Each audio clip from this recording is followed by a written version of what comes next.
flowers haven't bloomed yet, but they're growing. Good. Yeah, I'm excited for them. I just don't know what color they're going to be. Oh. Yeah, we got a bunch of random seeds, so yeah, we'll see what colors they come out. They're beautiful flowers, though. Oh, they always remind me of Audrey 2. Audrey 2? Audrey 2. Oh. In Little Shop of Horrors. Oh, yeah. Yeah. Oh, yeah. The monster. That's funny. Yeah, totally. Yeah, they're big. Their organs are out. Yep.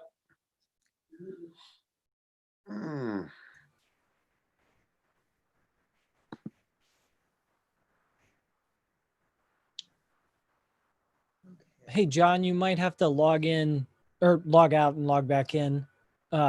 It's not letting me turn on your microphone or your video.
How you doing, everybody?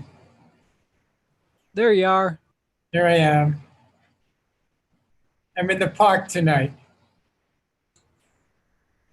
Walter Pierce Park. I don't know if you can make it out. You have amazing teleportation skills. Thank you. I just didn't realize that they had Wi-Fi available in the park there. Well, you have to have connections. It's very, very clever, John.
Michaela or Gordon, I'm wondering if we couldn't post the agenda in chat. Good idea. Thank you. I can, Michaela, do you have that? yeah, just a sec. Okay. And could we share screen that as well?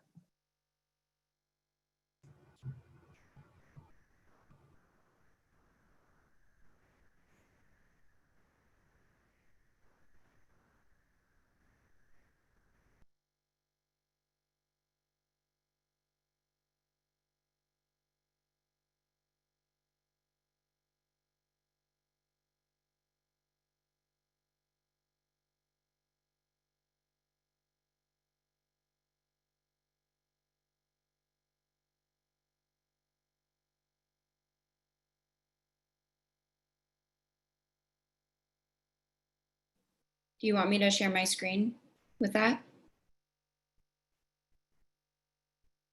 Either way.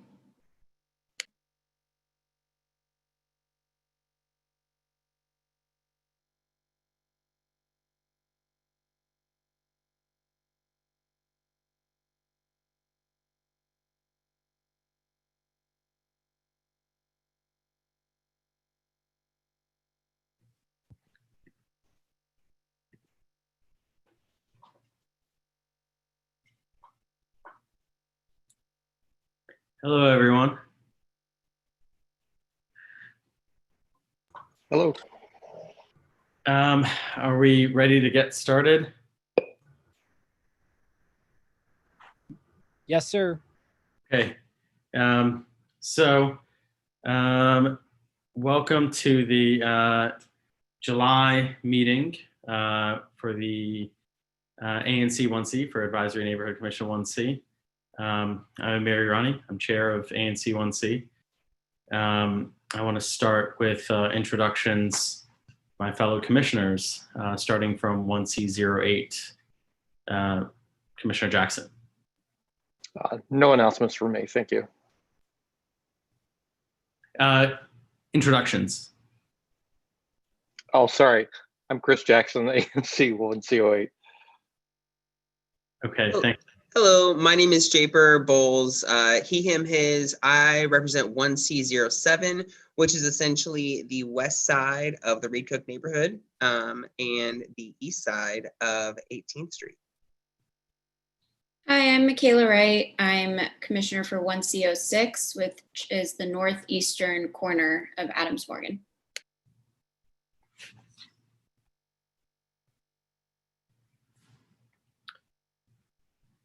Is Damiana here? Yeah, hi, I'm Damiana. I'm the commissioner for 1C05, the northernmost district. Thank you. And John Sotoli in 1C04, Linear Heights mainly, and it includes beautiful Walter Pierce Park. You're right there. Ed Guthrie, ANC 1C03, which is 18th to 19th, Biltmore to Wyoming.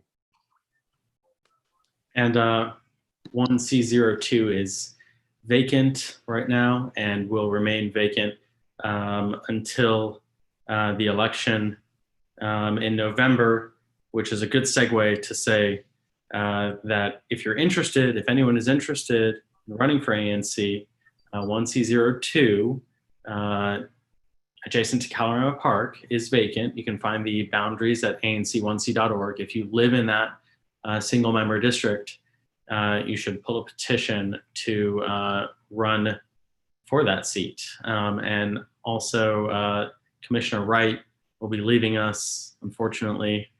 I think next month's meeting will be her final meeting. And I'm Amiri Rani, chair of ANC 1C. I represent 1C01, which is the southwest corner of Adams Morgan. And that kind of goes to the chair's report. We will be having a meeting on August 5th. It'll be at 7 p.m. We'll post the meeting details at anc1c.org. What we anticipate handling at that meeting is a tree plan for BB&T Plaza, and we'll consider a protest of the transfer of a ABC license to mock meetings. And that's an establishment that is looking to open on Vernon Street. Or I'm sorry, Florida Avenue. So having said that, move to Secretary's report. I have nothing to report. We'll vote on the minutes during the consent agenda period. Thank you. Treasurer's report. Yes, so we recently, so we have $26,795.45 in the bank. We have $4,000 outstanding. Our biggest purchases over this past, I guess over the past month, was actually paying Mary Center. We sent them a check last year. They never actually cashed it, so that was pretty substantial. And then our grant for $4,000 was cashed by the Adams Morgan bid. And then everything else was employee related and FedEx related. So I'm happy to let folks know or show those financials, or if anyone has any questions. I will denote that we have another $4,000 check out in the world that we have given to our grantee, and that we do have, it looks like on the agenda, another grant for $4,000. If both of those checks do clear, it would be, our remaining balance would be $18,000, $18,795. So just as a heads up, I will be recusing myself from that grant. So if you have any questions, ask now about the bank account. Any questions in the treasurer's report? Because I do have a small PS&E. Yeah, what's up, Ted? I never remember, when are the quarterlies due? So the first one is due, or the first one while I was a treasurer was pushed back and due now in July. So we already passed and finished all of that. So now we're working on our other quarterly report, and I will propose that next month. Okay. But all of them have been delayed, I believe, 3 months. So it's like, and our finances are already on a weird fiscal year. It's just, Yeah, but no, we have. it's on the same fiscal year as DC government, so it's Yeah. like October to October or something. Yeah. My other question was whether or not we'd gotten any payments from the district for our allotment or not. We haven't yet, but that's not, I don't believe it is due to a negative reimbursement. I believe that it is due to just the randomness of disbursements. Looking through the past 3 years of disbursements, whenever I initially became treasurer, it is super random. But I can definitely ask that. I am in a current conversation with Dawn from the Office of ANC, and I will ask when the next allotment will be added, or I guess dispersed to our account. But, Yeah, it would be helpful for future planning to have some idea of that. yeah, definitely. I don't want us to go under a certain threshold with us dispersing grants and then not being able to pay for virtual meetings or for FedEx or for our employee. We have a wonderful employee, Mary Coogan, who helps do a lot of administrative work, as all of you folks know. And those 3 things are the most essential. And then additional funds are for granting. So I think we are getting close to the mark of where we should, we don't have a ton of surplus for grants, but we still are able to disperse. I would say, and since for those who don't know, the government allotment is roughly about $5,600. It's based off of population and the size of the ANC. We're one of the medium-sized ANCs, so it's about $5,600 or $700 in that range. So once that does come in, I mean, that will definitely put us back over the $20,000 mark. And as we've discussed numerous times, we don't really need to have all this money because we just don't have a ton of expenses, but we do have, you know, certain expenses such as Mary, such as virtual streaming, such as FedEx that will happen every month and every quarter. Okay. PS&E. Yeah, why don't you go right into PS&E? Okay, so this month we would finally like to discuss parks. So getting DPR to talk about the updates at not just Kalorama Park, Walter Pierce Park, because they did open up the playground. So I want to get like a little refresher on that. But also the Ann Hargrove Park I've seen numerous back and forths on if there's still monies for the Ann Hargrove Park, and if so, how, when, where will this remodeling happen? So I would like, I've reached out to them. Hopefully we get some responses from those folks. I know that there's also 2 additional grants that are in the pipeline. Sitar reached out to us again last year. We helped fund their playwright theater program, and Joseph's House is also reached out to see if they're able to go further with a grant.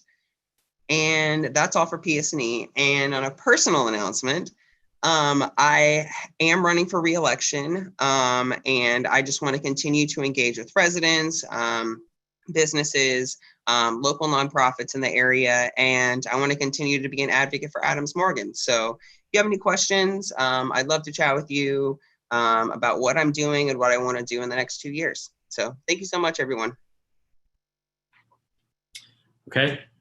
Thank you, Commissioner Bowles. Commissioner Jackson, did you have any announcements? No, I do not. Thank you, Amir. Sure. And let's work our way down to Commissioner Wright, 06. So my one announcement is that I will be leaving the ANC in August, and I'm so sad. I mean, I'm also excited for my next step. I'm moving to Seattle, but it's really bittersweet, and I've really enjoyed serving on the ANC. It's been such a great experience.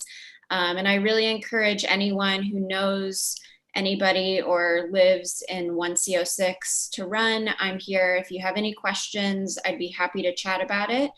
And I hope we can fill the seat. Thank you, Commissioner Wright. Commissioner Dendy? Nothing specific, just if you have questions about running for ANC, I'd be happy to meet or call and talk to you about it. And do you, I think it'd be a good time, so you not going to run. Not, okay. So that's 1C05. If anyone is interested, go to ANC1C.org to see the boundaries and see if you live in that SMD, and then you can pick up information about how to get on the ballot. If you go to anc.dc.gov /page/ANC-elections, I think, you can get all the information you need to pick up a petition so that you can get on the ballot. Commissioner Zatoli. Hi, yeah, I'm planning to run for re-election, and I've already gotten a nibble from one 1C04 resident who's also interested in running. Democracy works best when there are contested elections, so I welcome the competition. There's a little piece of me that says, well, gee, maybe somebody else will win and I don't have to go to these meetings anymore. But I am planning to run. In terms of announcements, we've heard a lot from residents who are concerned about zoning violations in a proposed project at 1808 Ontario Place. And I particularly want to welcome those residents to tonight's meeting. Thank you. Thank you, Commissioner Zatoli. Commissioner Guthrie? Yeah.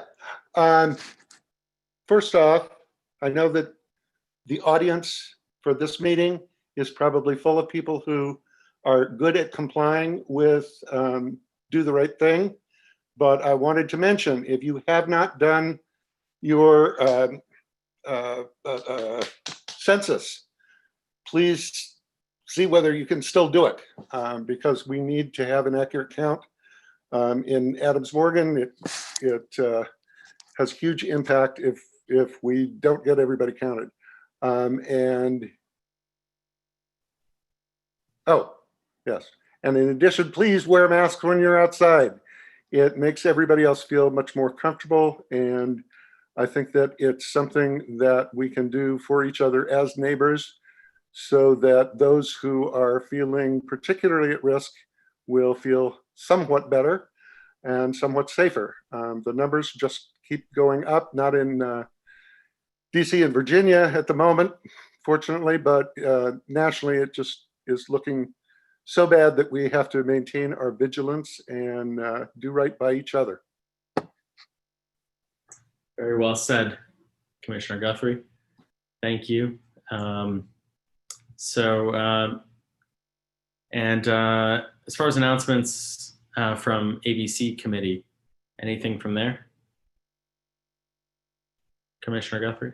Yes, sorry, I had to unmute myself or whatever. We're going to have an ABC committee meeting next Wednesday, usual time, usual system of getting on. And you can check at the website to get the appropriate updated URL to go to. The only items that are currently on the agenda are potentially a report from the police, depending on their availability. And the second is consideration of the transfer of license that you mentioned earlier with the tavern that is seeking to open on Florida going through to Vernon. So those are the only two items at this point. Okay. And as far as my own announcements, I will be running again for 1C01. Doesn't mean you shouldn't feel free to go to anc.dc.gov/page/ANC-elections to pull a petition. As Commissioner Zatoli said, healthy democracy can sometimes you see contested elections, and that's a healthy democracy. So, but just to reiterate, the seats that we have that will be that are or will be vacant this year are 1C02, 1C05, and 1C06. So visit anc1c.org, see the boundaries of those districts, see if you live in there and would like to run. And then for PZT, the Planning, Zoning, and Transportation Committee meeting, that's held on the 15th. And it'll be virtual meeting at 7 p.m. You'll find the details on our website.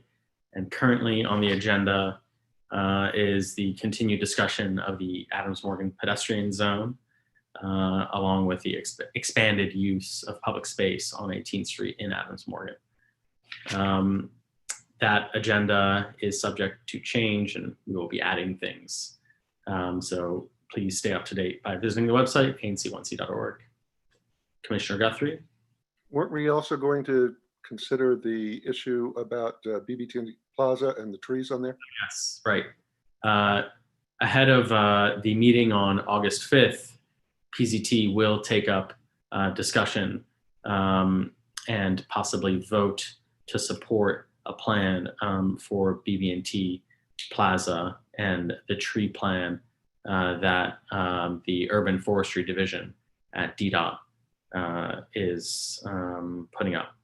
So please join the PZT meeting on July 15th for that at 7 p.m. Okay. Commissioner Bowles?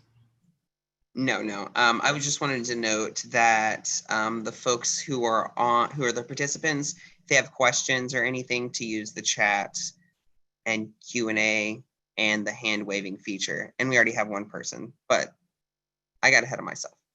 So go ahead, Chair. Okay, so let's move on to public announcements. And we do have a few hands up. So Lorelei, I'm sorry if I'm mispronouncing your name, Lorelei Kelly. Go right ahead.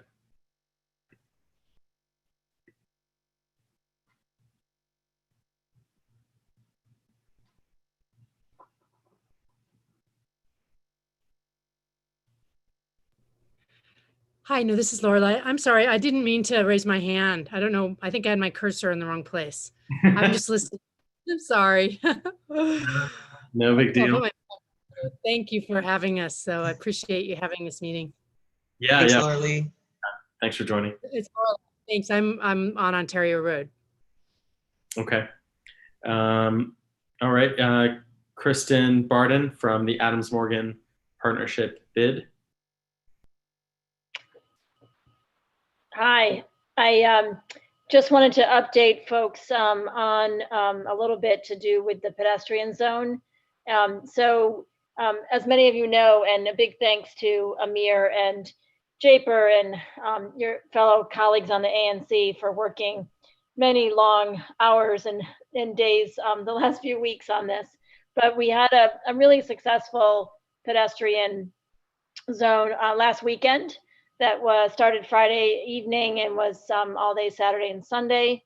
And we've had some really great feedback on that. And then there's also some things that we need to make sure that are enforced, like social distancing and wearing a mask, and encouraging people not to sit on the jersey walls.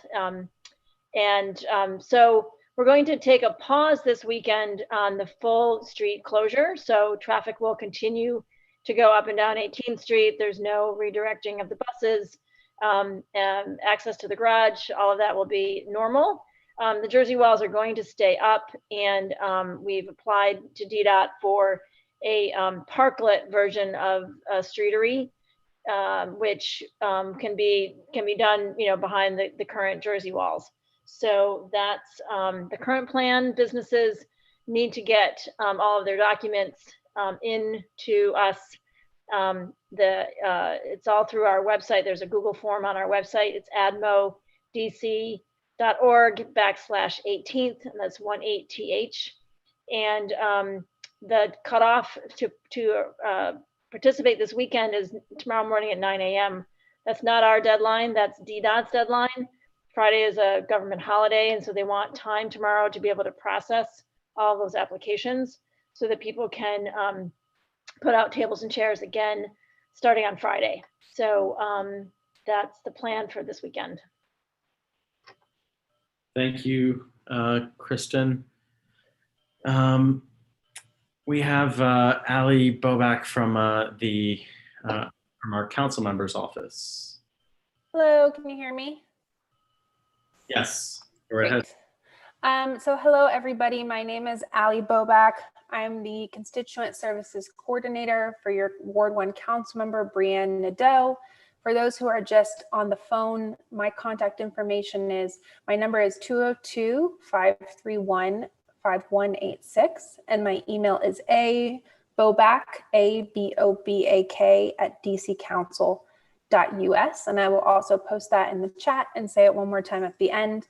I first just wanted to very much thank ANC1C for all of the work you did on the pedestrian zone. I know you worked very closely with our office as well as many different agencies to have that last weekend.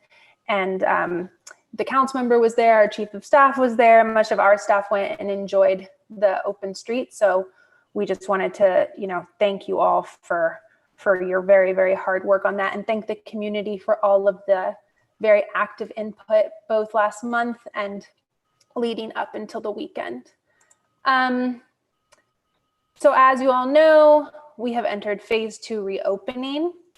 Again, I said my contact information. I know there are still questions about some residents about what phase 2 should look like, and always happy to answer those. But some of the large changes are that, as you know, restaurants can serve indoors at 50% capacity. Childcare centers are open with a limit of 10 total people being allowed. Places of worship are now open with capacity limits. Parks and playgrounds are now open. Also, as the mayor said, if you want to test, you can get a test. There are many free walk-up testing sites open for anyone who would like to get tested. I'm always happy to direct anybody to the correct location. Our office has been receiving a good amount of outreach around fireworks. So we just encourage the community to practice safety with the fireworks and understand, what are legal fireworks and illegal fireworks. We encourage people, if they see illegal fireworks, if they would like to call 311. If they sense immediate danger, of course, always call 911. But just reminders of please do not buy illegal fireworks. Avoid buying fireworks from individuals, selling from personal vehicles, gym bags or backpacks, and there are penalties for selling illegal fireworks. Only buy approved legal fireworks from a licensed retailer or vendor. And of course, always practice best firework safety, such as, practicing social distancing, be aware of structures, etc.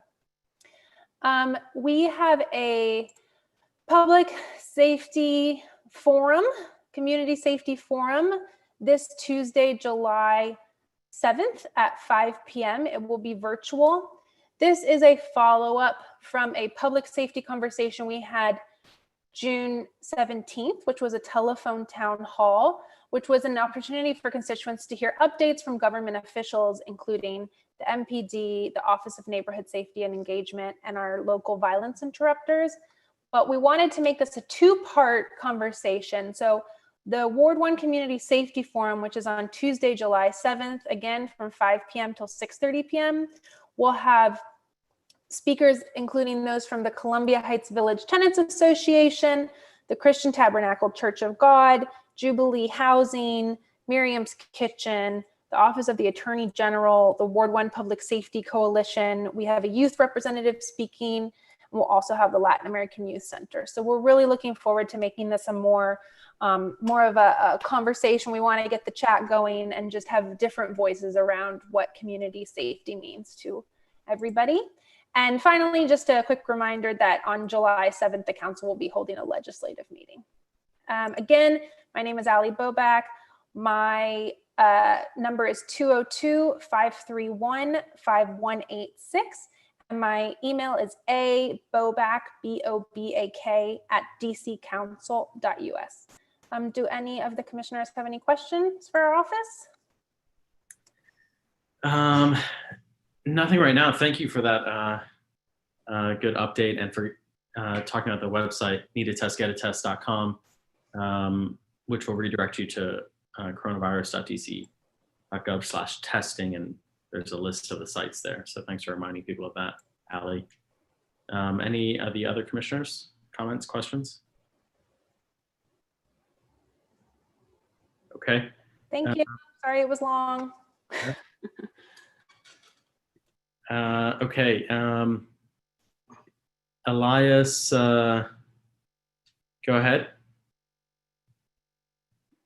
Hi, everyone. My name is Elias Benda. I'm a born and raised resident of ANC 1C03, and I wanted to thank all the commissioners and community members for their work. I was born and raised here for 23 years. I've lived on Biltmore Street. I'm a product of DCPS, and I've been working as a Democratic organizer throughout college. I've worked with DC Vote, and I'm currently an organizer in Virginia. Throughout my life, as short as it may be, the city has changed quite a bit. And I'm running for ANC 1C03 because I believe the opportunities for native Washingtonians like myself won't be around that much longer. And I think that without young, inclusive leadership, we risk an unequal development throughout the city and in Adams Morgan, and that our COVID recovery might leave many people behind, especially the most vulnerable. So I think the Adams Morgan pedestrian zone is a perfect example. I fully support making 18th Street an open public space, but I believe the implementation needs to prioritize, public health implications for employees, business goers, and our neighbors over the success necessarily of those businesses. And I think that's one of of many examples where racial, social, and economic justice must be enacted here in our neighborhood. I totally support defunding MPD and the resolution in support of Black Lives Matter. And I think that all politics are local, and that having young people involved is the only way to make sure that the future's any better. So thank you so much for your time. I'm going to put my information in the chat. If you have any questions, please give me a call. I'd love to set up time to meet with many of you, or any of you and all of you. So thank you very much. Thank you, Elias. Fiona Clem. Hello, my name is Fiona Clem. I have lived at 1700 Calorama Road for over 12 years, and in Adams Morgan for about 20 years. And I currently serve on the board of the Reed Cook Neighborhood Association. As a longtime resident of Adams Morgan and a local historian and a supporter of the neighborhood, I am announcing my candidacy tonight for the ANC 1C08 position. If any of you have questions or would like to support my candidacy, I will put this in the chat, but my email address is fiona1c08@gmail.com, and my phone number is 202-670-2103. Thank you. Thanks, Fiona. Mr. Peter Wood. Hi, how's it going? So yeah, just joining the spirit of democracy. I'll get straight to the point. I'm also announcing candidacy for the ANC 1C03 position. And I'll be brief just to give a quick introduction. I've met at least plenty of the people on my block. It's been a weird time to get into the spirit of things with the pandemic, of course. But I think I'm a typical DC resident in that my story is a little atypical. But I grew up in the Midwest and have sort of roots in DC. My father lived in the area, so God, I guess it's been a decade now. But I started in the area working in the summer school in Southeast DC in the public schools. And now I'm back in the area. Moved around a lot. Talk to people more at length if they want to get to know me any further. But happy to announce I'm running for a number of reasons. I guess the thing that's on everyone's mind, safety. There's a lot of different ways to address it, whether it's from ways we interact with state and police authorities, or just to try to not get a disease, whether it's a pandemic or otherwise. But also, fair governance. A lot of ways to kind of put that into our specific context as well. And also just a thriving population, of course, people at the individual level, but also our small businesses and community are at this strange time. So I won't bore anyone with the rhetoric, but I think it's important to keep in mind the continuing diversity of voices in our community, and especially considering I'm a renter, I'm a 30-something young professional, and also I've just been involved with a lot of different volunteer organizations and causes over the years. Currently working in hospice volunteering. Big Brothers Big Sisters, worked a lot with seniors with dementia and other cognitive issues, and some others. So happy to continue that in the local governance level, and look forward to this challenge and just to getting to know more people. And also, just a side note, if anyone's interested in learning more about those volunteer opportunities, politics aside, I'm always happy to discuss. But thanks for your time. Thanks, Peter. Mr. Dennis James. Good evening, everyone. Whenever I hear the organized sanitizing of the event that took place last weekend on 18th Street, I'm going to speak up. So I'm going to start with the bid because of Kristen Barden's speech.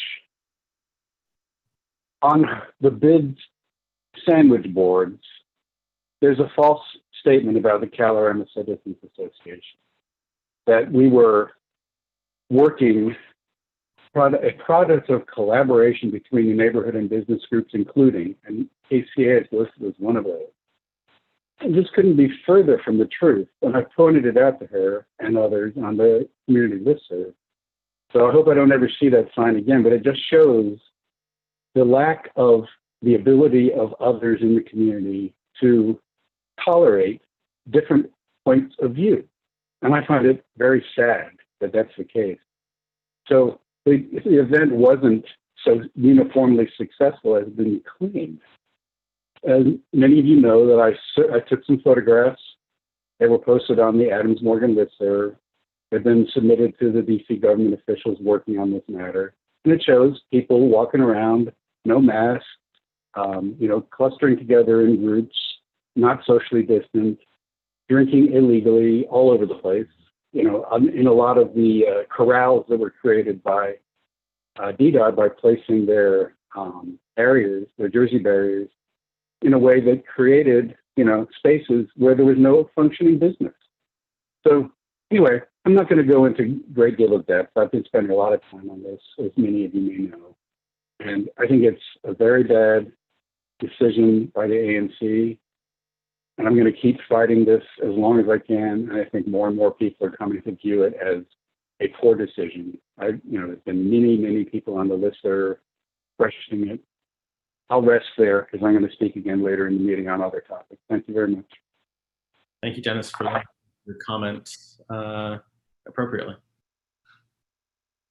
And Mrs. Erin Van Gessel. Hi, yeah, can you hear me? Yes. Okay, yeah, it would be Ms., not Mr., but it's a confusing name. All right. Hi, everybody. I'm calling in to represent the Community Mediation DC, and we're an organization that's been around for a little while now, and we are building up just a network of support with our mediators across the district. And so basically what it is, if you've heard of conflict mediation before, or maybe you have any experience with something like arbitration, Community Mediation DC offers those services for free, anything ranging from a tenant-landlord dispute to roommate dispute to any sort of a familiar matter, really runs the gamut. And so we're just trying to get word out about the organization and all of the ANC meetings. And we'd love also, if possible, to have a commissioner who could be supporting us, and even a commissioner who could serve as an ambassador to Community Mediation DC. So if any of you would be interested in that, I'm going to post our information in the chat box, including contact information for the head of our organization, Caroline. But that's just a quick overview of what we do, and hopefully you can keep us in mind, especially as people are staying home right now during COVID and tensions are high and more conflicts might be arising. So let me know if there are any questions, but otherwise I'll post the contact information for any sort of follow-up. Okay. Thanks, Erin. Let me, Jeffrey, go ahead.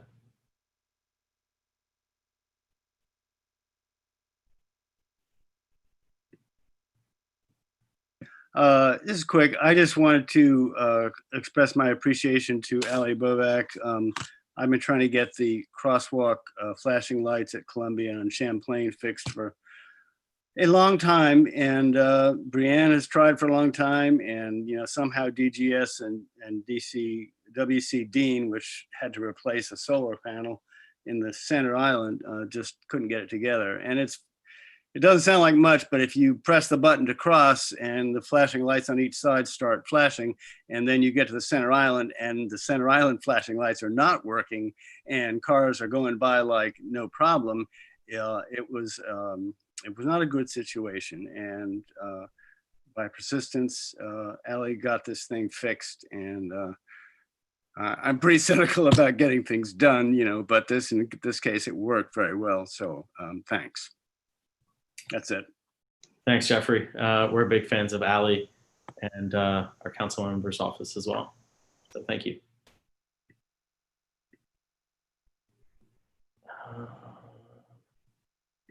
Mr. Wexler. Thanks, Amir. I just wanted to thank the ANC for working so tirelessly over the past month on a lot of initiatives, including and especially the street closure program. You guys are going above and beyond the call of duty. And I also want to make mention of the fact that the Line Hotel reopened today. And on behalf of the ownership team, just so that everybody knows, there are already guests checking into the hotel. I was there today, and it looks great. And there's still plenty of availability for July 4th. Brothers and Sisters and Eric Yang's New Cafe are also now open for takeout and to go only. The rooftop is open as well. It is only open to hotel guests and for special events. There's lots of new socially distanced, acceptable furniture. And I look forward to seeing many of you there with masks on soon. Thanks, Matt.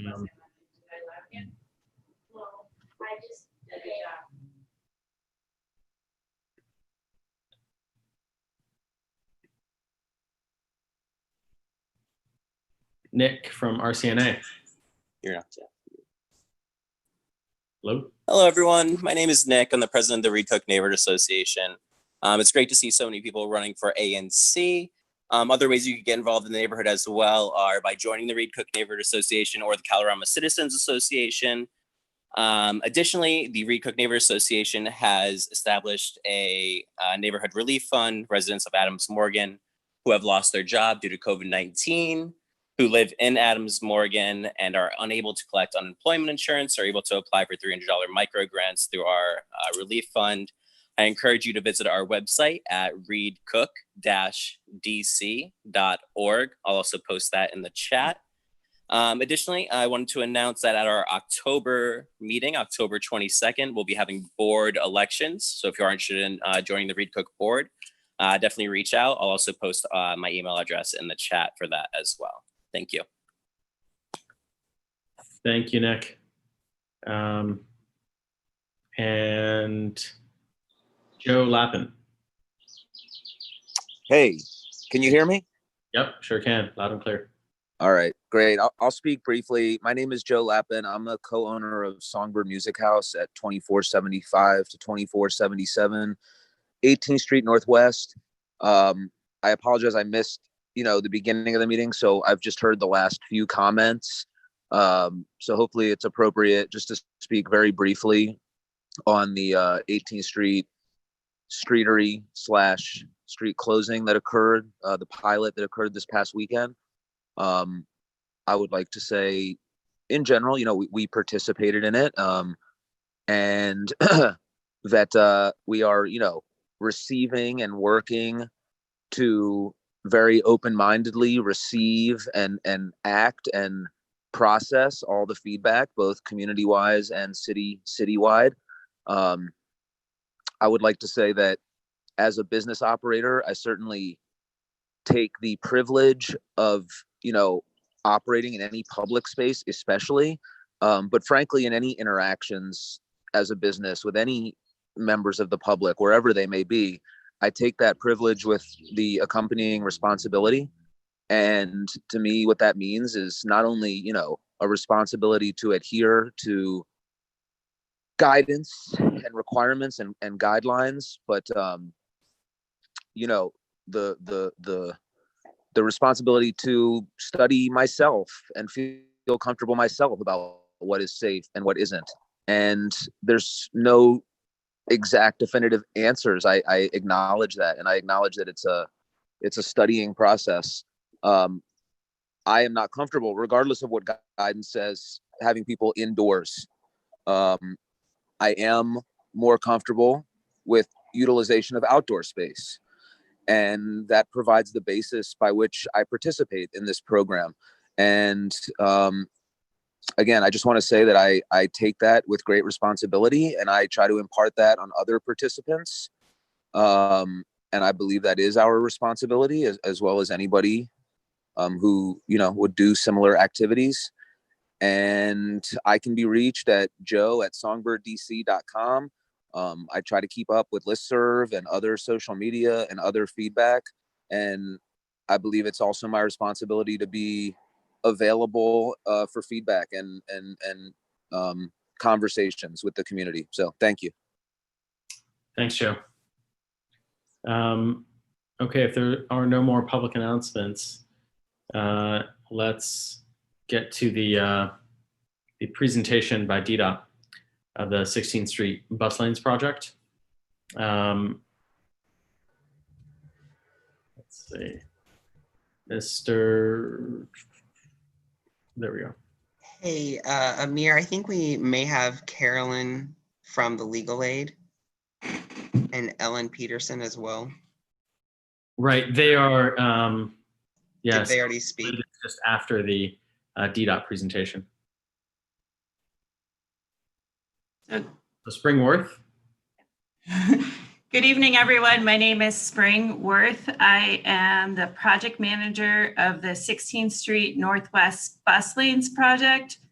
I will give you an update about the project. In general, we have completed the roadway designs for the 16th Street project, and we are on schedule to begin construction of the project this year. I shared with, I believe, Amir, did you get copies of the actual designs and also the pamphlet? Yes, we have that. It's not on our website right now. Okay.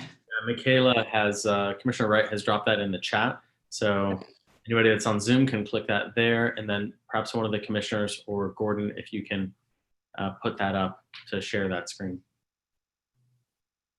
Yeah, and I can talk through it while you're doing it. So I'll talk through the project and what the purpose of it, just a little bit of background for folks that might not be familiar with the project. So I started managing the project about 3.5 years ago. And we did, for the first couple of years, we did extensive public outreach. Prior to managing the design portion, we also did a planning study that started in 2015 that also involved public outreach.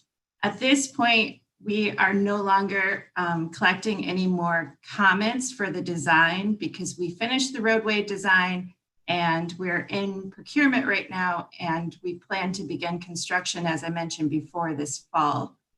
As far as what we're trying to accomplish with the project, the purpose and need of the project on 16th Street is to improve transit performance and reliability. The project is approximately 3 miles long. It starts at Arkansas Avenue in the north and extends all the way down to H Street. And 16th Street is one of our highest ridership bus corridors in the district. We've experienced a lot of, the corridor has experienced a lot of bus bunching and overcrowding, and that's what really led to this project. So in order to improve the bus performance and reliability on 16th Street, we are adding peak direction bus lanes. What that means is that during the morning peak, there will be a bus lane heading southbound. So in the curbside lane, there will be a full red bus lane. And the morning peak is from 7 a.m. today till 9:30, but we're extending the morning peak by 30 minutes to go until 10 a.m. And then in the evening, the bus lane will operate in the opposite direction, northbound, beginning downtown and heading north to Arkansas Avenue. The curbside bus lane will be red and it will operate from 3:30 to 7. This is a slight change in the hours of operation. Instead of being from 4 to 6:30, and we propose to 7:30 to help out with traffic flow and operations, the lane will be in operation from 3:30 to 7. So the same amount of time, just a half an hour earlier, and will end a half an hour earlier. And this is all found in the pamphlet, and that's in the chat and also on your site. So you can, and also the project website. And we are consolidating several stops along the corridor. However, the Newton Street stops will remain in both the northbound and southbound directions. And the bus lane, I mentioned that there will be an AM peak period, peak direction bus lane, and PM peak period, peak direction bus lane. In the pamphlet, it shows exactly where the lane will operate between where it will operate in the morning and where it will operate in the evening. And there are some left turn restrictions that will happen both in the northbound direction and southbound, and those are also included in the pamphlet and on the website. All of these details, as I mentioned before, were discussed extensively with the public from 2015 to 2018. We did a lot of public outreach and held public meetings and attended ANC meetings. So now I'm excited that we finished the design and we're moving forward with construction. Did you give the website address? Yep, the website is at the project website is also included on the pamphlet on the last page. So www.16th, and that's 16th Street, bus.com. And that's on the last page of the pamphlet, along with my contact information. So both my office and mobile number is listed here in case you want to call me and ask any questions. We are updating the website, so you're getting this a little bit before the rollout of the website, so you have the most up-to-date information. I also sent a copy of the designs for a few sample intersections along the corridor, so you can have a sense of what it looks like. We are putting in full red bus lanes, similar to what you see on H&I downtown and also on Georgia Avenue. During the planning study and the first phases of design, we thought that we would have hatched red bus lanes, but instead they will be full red bus lanes, similar to what we have in other corridors in the district, to be consistent. And there is, so you probably, as I mentioned, that the project boundaries go from Arkansas Avenue to H Street downtown. You probably are aware that of the Black Lives Matter Plaza downtown that extends from H to, on 16th Street from H to K. We are evaluating that, and as the months go on and the project goes under construction, we'll determine where the project ends, where the south boundary of the project ends. But currently that is under evaluation. Okay, looks like we have a question from a resident, but I want to pause to give commissioners a chance. Any questions from commissioners? Okay. Zach, go ahead.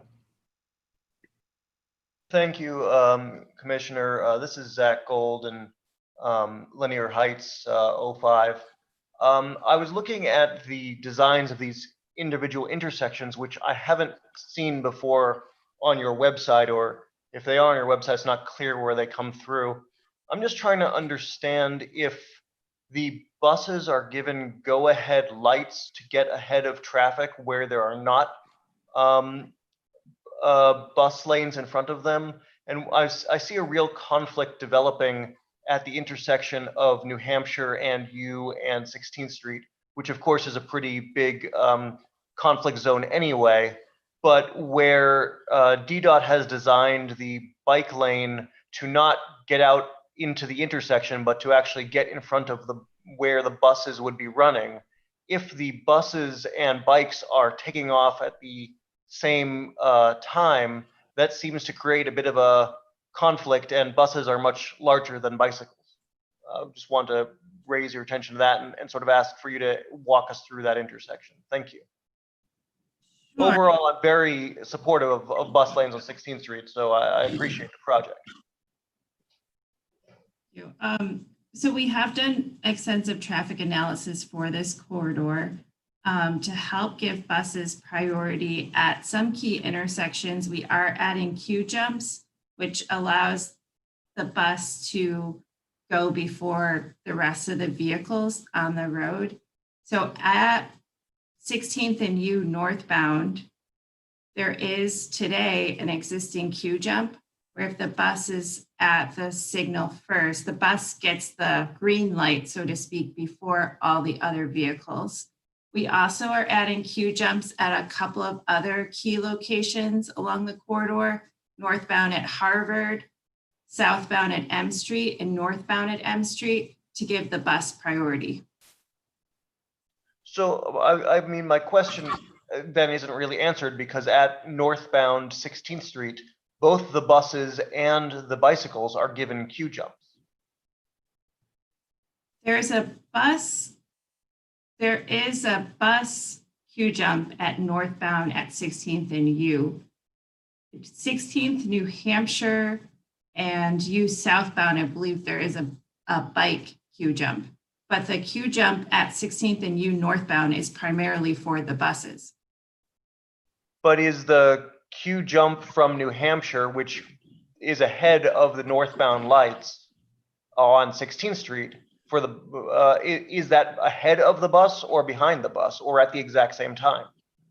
I'd have to check that with our traffic engineering, but that I will say that queue jump has been in operation for at least over a year, probably 2 years it's been in operation. Hey, Spring, this is Gordon Chaffin. We're looking at the design document here that's in the shared screen. It shows a bike box northbound on 16th Street at U. And I think the question Zach is asking is if there's a bike box there ahead of where the buses will ostensibly be, it seems like you have both the bikes and the buses giving priority at the same time or something. I see. And it's not just that, it's that in order to get into that bike box, the northbound New Hampshire, there's a light for bicyclists to get into that bike box before the northbound traffic signal changes. We can take a look at that. All right, thank you. That's for my use, that's very important. Thank you. Sure. Thanks, Zach. Other comments? I might be able to help on this one because I literally live at this intersection. I think currently right now, the bike light comes first and then the bus queue jump light comes on after that. So unless that's not going to change, the bikes would have priority, I believe.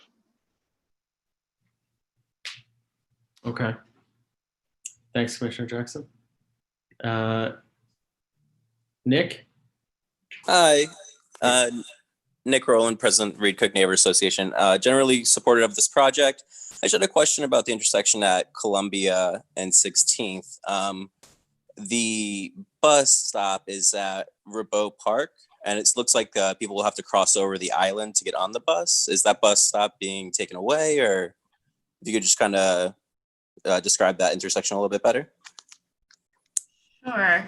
Let me pull that up a little bit bigger so I can see it.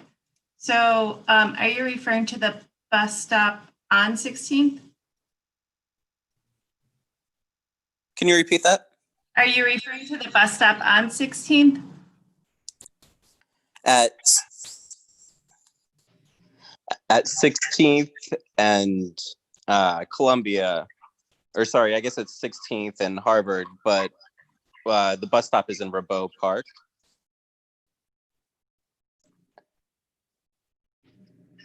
So I can see on my end.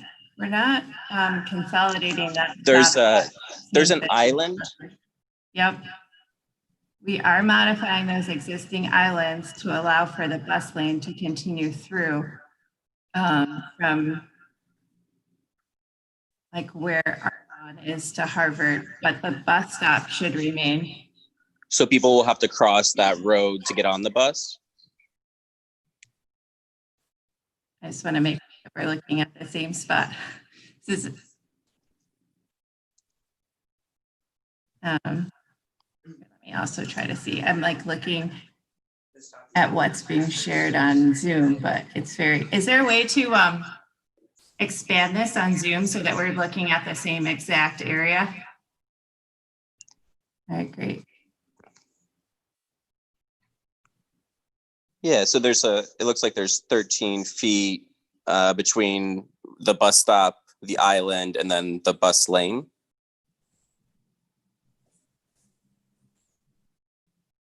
Okay.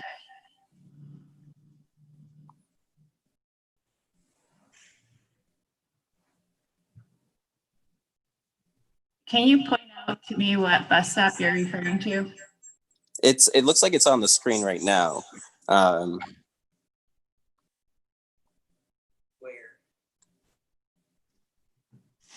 It's right there.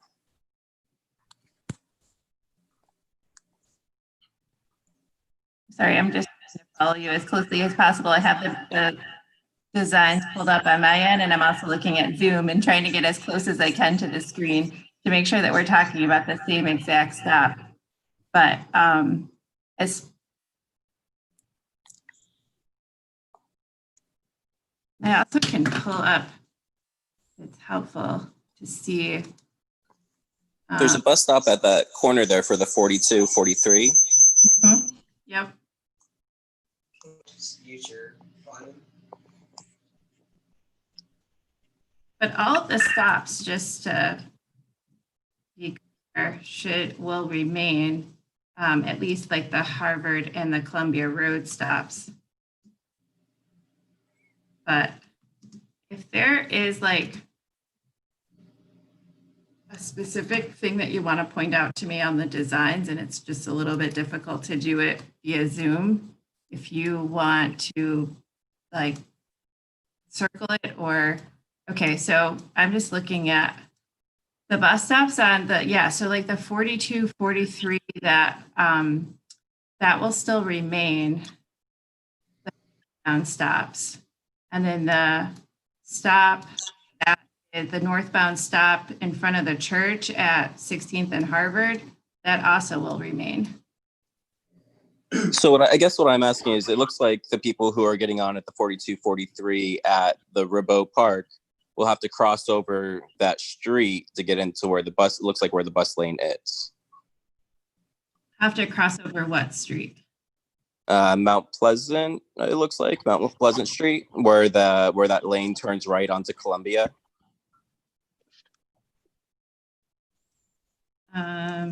In the picture, there's 2 no yield signs crossed out and no crossing sign crossed out.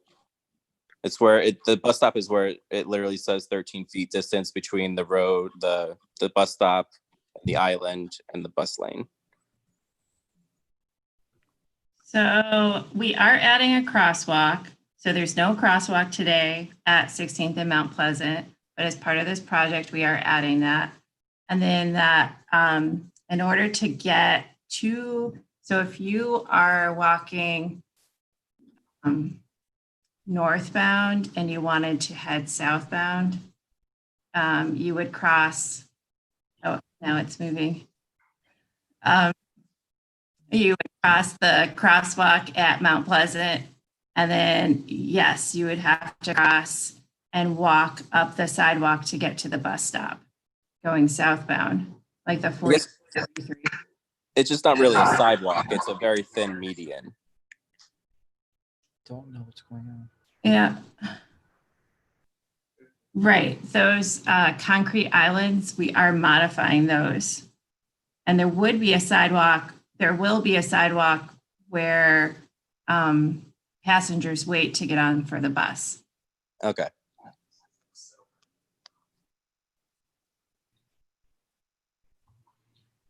Okay. Looks like thanks, Nick. And Zach, you had one more thing? Yeah, sorry. Thank you again for sharing these street plans. Are they located on your website? Because they don't appear to be. But the question, as Nick brought up a really great question about the intersections of Mount Pleasant and Columbia and Harvard and all that, my understanding of this plan was that you were eliminating that slip lane at Rabot Park, and clearly from these drawings, that's not the case. So am I seeing the drawings correctly, or can you describe the decision to leave this dangerous lane in its place? We are modifying the existing concrete islands to accommodate the bus lane, the curbside bus lane, and to accommodate that left turn onto Harvard Street.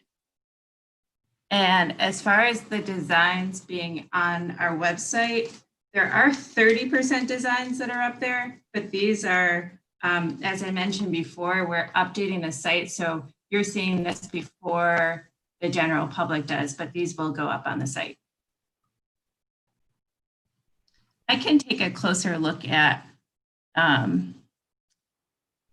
what you're referencing here, and we could talk through it. So if you... Yeah, so right in the middle of the map, where Nick was pointing out, there's that slip lane where Mount Pleasant Street, yeah, I guess you can either go straight and shoot out into 16th Street, or it turns around to Columbia Road. My understanding from the original discussions of these plans, at least at the 30% design, if that was the last one that was public, was that there would not be a slip lane there because of the conflict between cars turning from there and cars going straight on Columbia Road. Yeah, I mean, we discussed, I don't think that was discussed in detail. What we did say is that we would modify the concrete islands at that intersection, at the 16th Harvard Columbia Road intersection, to accommodate the left turn and for and to allow the bus lane to be continuous through that intersection. And that's from the presentation that we provided in July of 2018. That's on our website. And then the designs on the website, I don't think specified this particular intersection, but I can pull them up now. But the designs are 30% designs, and yeah, they're mostly downtown. It's just 2 blocks. Okay, thank you. Sure. Commissioner Wright. Hey, so thanks for being out here. I'm really excited about this project. And I'm curious about the intersection of Kalorama and 16th Street. About a year ago, we passed a resolution that requested some more signage for the 2 crosswalks that are there. They're just immediately south of Euclid, which is a major intersection. And I just, in glancing at the designs here, I don't really see, at least it's not obvious if there's anything that's going to change. And I'm just super concerned about these crosswalks. I think they're very poorly lit at night. I mean, they're not lit at all at night.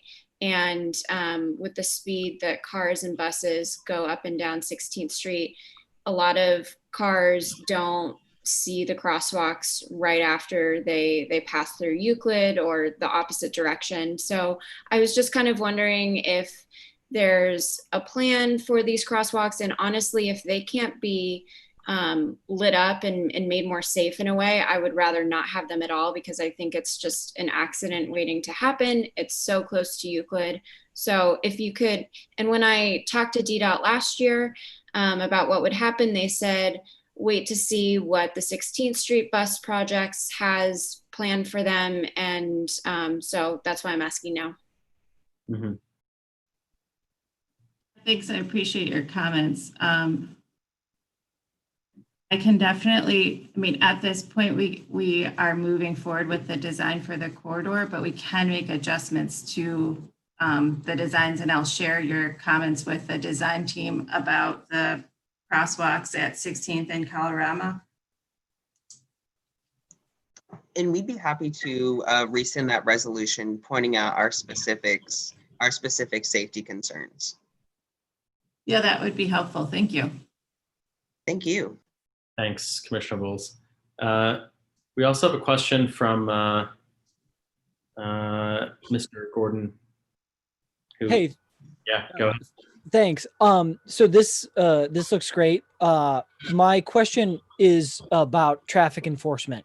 So DDOT did the experimental H&I lanes and then was set to do a non-enforcement study this spring of automated traffic enforcement in those bus lanes that, I don't know what happened given the COVID and everything. But my question is, will your project include the day one installation and operation of automated traffic enforcement? Up here, there's not as much pickup drop off curbside conflict, but once you get down closer to DuPont Circle, you're just going to get a lot of people who are going to be parking there in the middle of the day. And then when 3:30 hits, I just worry about those people being there and you not being able to enforce the lanes to be effective. Yes, we are looking at automated traffic enforcement for this corridor. That was part of the plan, and we are working towards that. The construction of this project should start later this year, and we hope to have the cameras up as soon as possible once the project is implemented. Okay. Thank you. Thanks. Other questions for Ms. Springworth? I don't have a question, but I just wanted to echo the concern about the islands on Harvard and 16th by Columbia Road that were mentioned earlier. And yeah, I'm just concerned that, we have spent some time on this intersection as an ANC, and I still haven't seen the changes that we asked for in previous resolutions about this intersection and the islands. And I think as it is, it's difficult dangerous for pedestrians and cyclists. And since nothing has changed since we passed a resolution to make alterations, I'm just concerned that, since this plan is going forward now, that there won't be an opportunity where that can change. And I just want to make sure that I understand where we can go from here and what the next steps are. So regarding what Michaela brought up and what Zach spoke on as well, I was just curious about what the next steps are since the designers are going forward with it. I just want to understand what you're saying, Spring. So how can we follow up with you on these issues? Sure. So Kenny is on the line. He's our community engagement specialist for this area. And I would suggest that you follow up with him here with the resolution that you have. We have done, as I mentioned before, extensive public outreach for this corridor that spanned over several years. And we're moving forward with these designs and moving forward with the construction. But if you have further concerns about the corridor or we need to make adjustments, we can evaluate that and make those adjustments. So if you want to put together a resolution for your ANC and then work with Kenny on that, then we will definitely review it. Okay, thank you. Yeah, and we have resolutions already, so we can just return to the resolutions. Thanks, Commissioner Dendy and Commissioner Bowles. Commissioner Wright for pointing that out. And what I'll do is I'll send our previous resolution to Kenny and Spring and make sure that we get some confirmation that we will actually be afforded the great weight that the ANC has by statute. Okay. Other questions for Ms. Springworth? If not, thank you, Ms. Worth, for presenting and for taking the questions of our residents and of my fellow commissioners. So we'll follow up over email with our prior resolution that kind of like laid out what we had imagined for the project. Great, thank you. Mm-hmm. Okay. Next on our agenda is Legal Aid DC will give a brief overview of COVID-19 related legal information. Is there someone from Legal Aid DC on the line? Please raise your hand by dialing *9 if you're dialing in. Oh, there we go. So Caroline and Ellen, go ahead. Hi, thank you very much for having us. My name is Caroline Fear. I'm a staff attorney at Legal Aid, and my colleague Ellen Peterson is here as well. We're here just to get a very brief overview of the issue areas Legal Aid handles and the effects of the COVID-19 pandemic. I do have a graphic I can share if I'm able to do screen sharing, but if not, we'll just explain the information.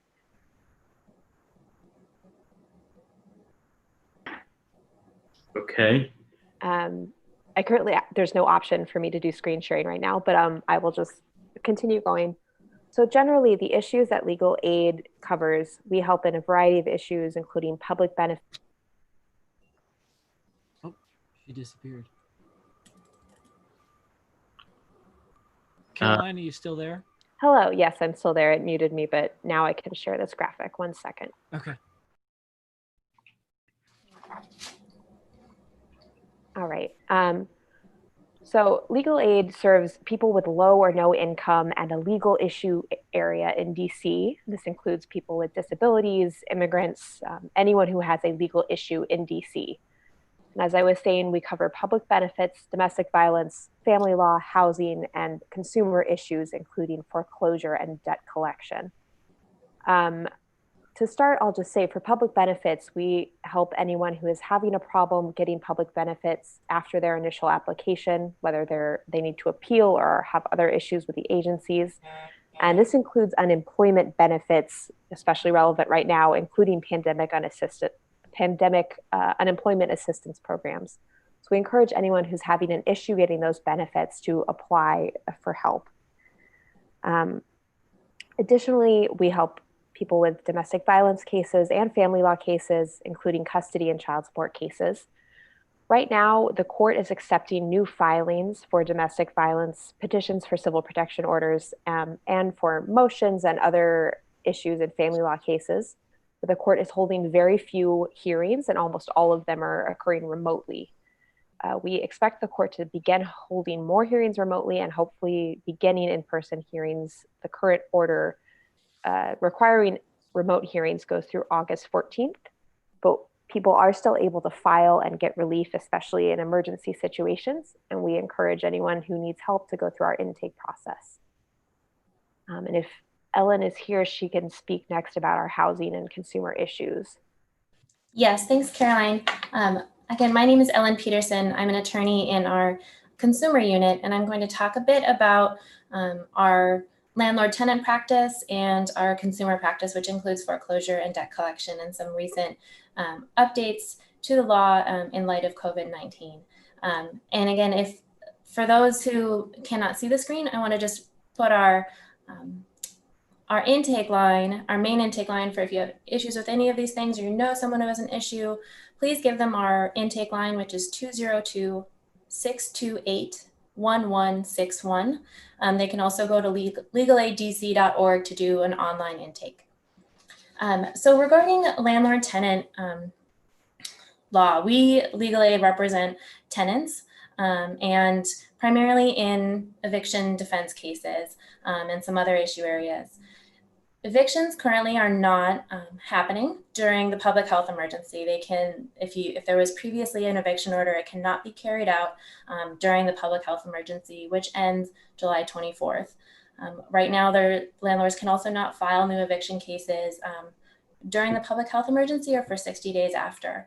If you do have a pending case and you're a tenant, we do recommend that you reach out to us just to talk about the status, where things are going, what next steps you may be wanting to think about. If one more point on tenant issues, of course, there is no rent cancellation. There is a freeze on rent increases and a prohibition on late fees during the public health emergency, but rent is not canceled.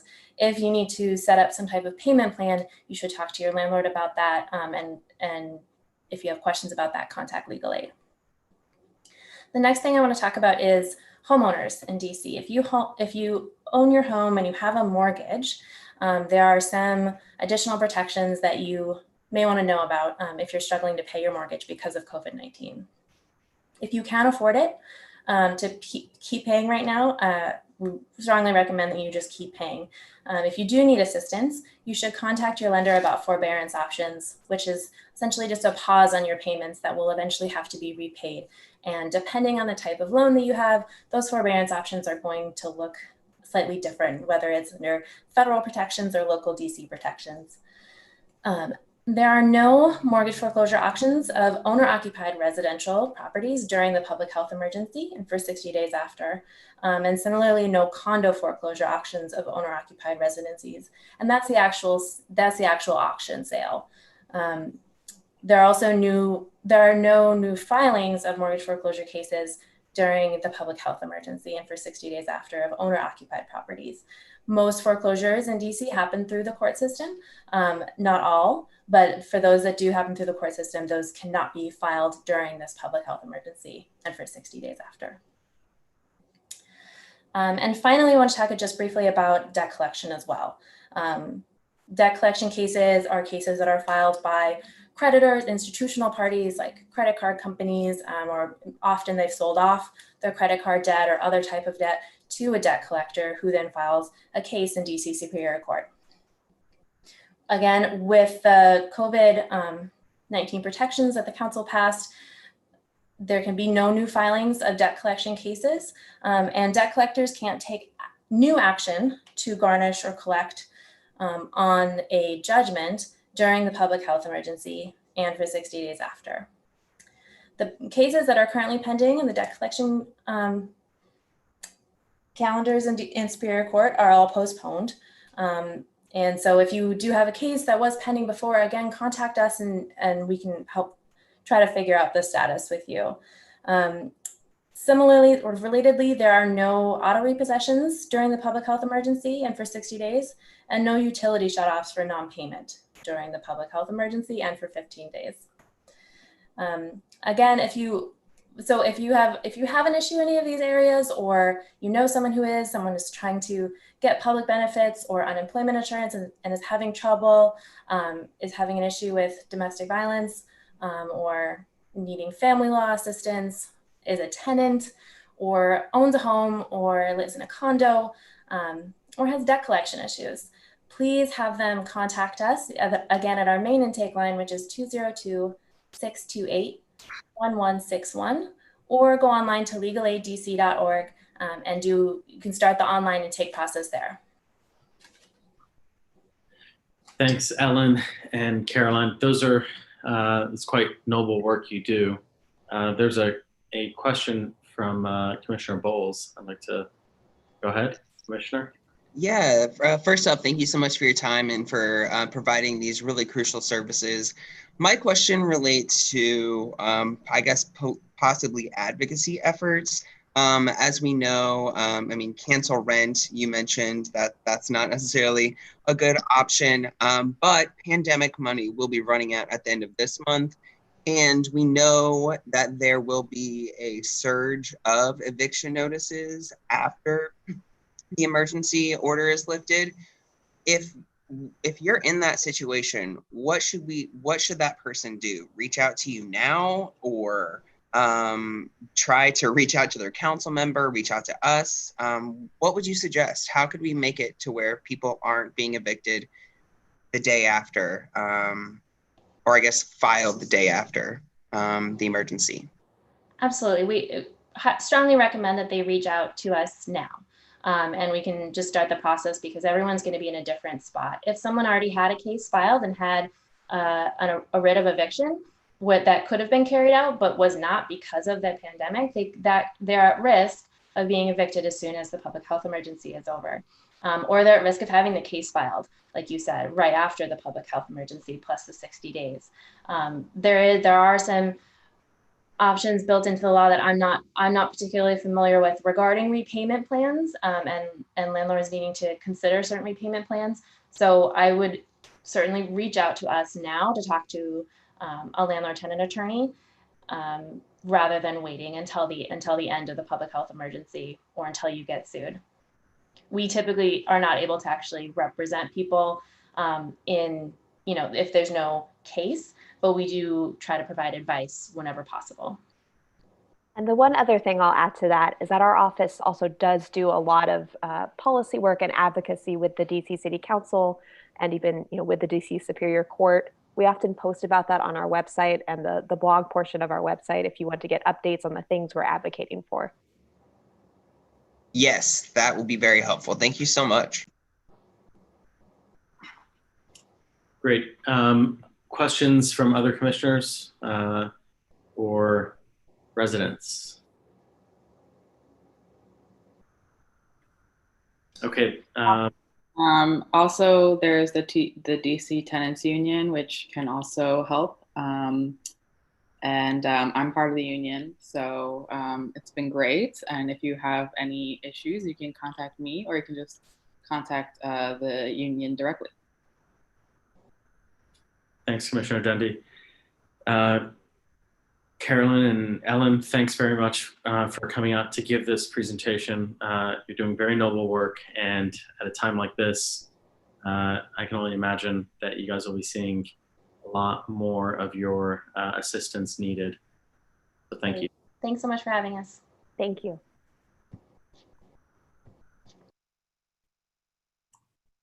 Okay, going to our consent agenda. We only have the minutes on the agenda, the minutes from last month, June meeting. So if there's any comments about those minutes, please, commissioners, go ahead. Hearing none, I'll move to a vote to adopt the minutes from the June 2020 meeting. All those in favor, please indicate so by saying aye. Aye. Any against? Any abstentions? Okay. And moving to the ABC and Public Safety Committee items. The first item on the agenda is consideration of an internet sales application by Chuffley Imports. Chuffley Imports. Thanks, Commissioner Guthrie. Do you want to give a rundown about that? Yeah, we didn't get notice of this until too late for us to actually make a decision at the committee level.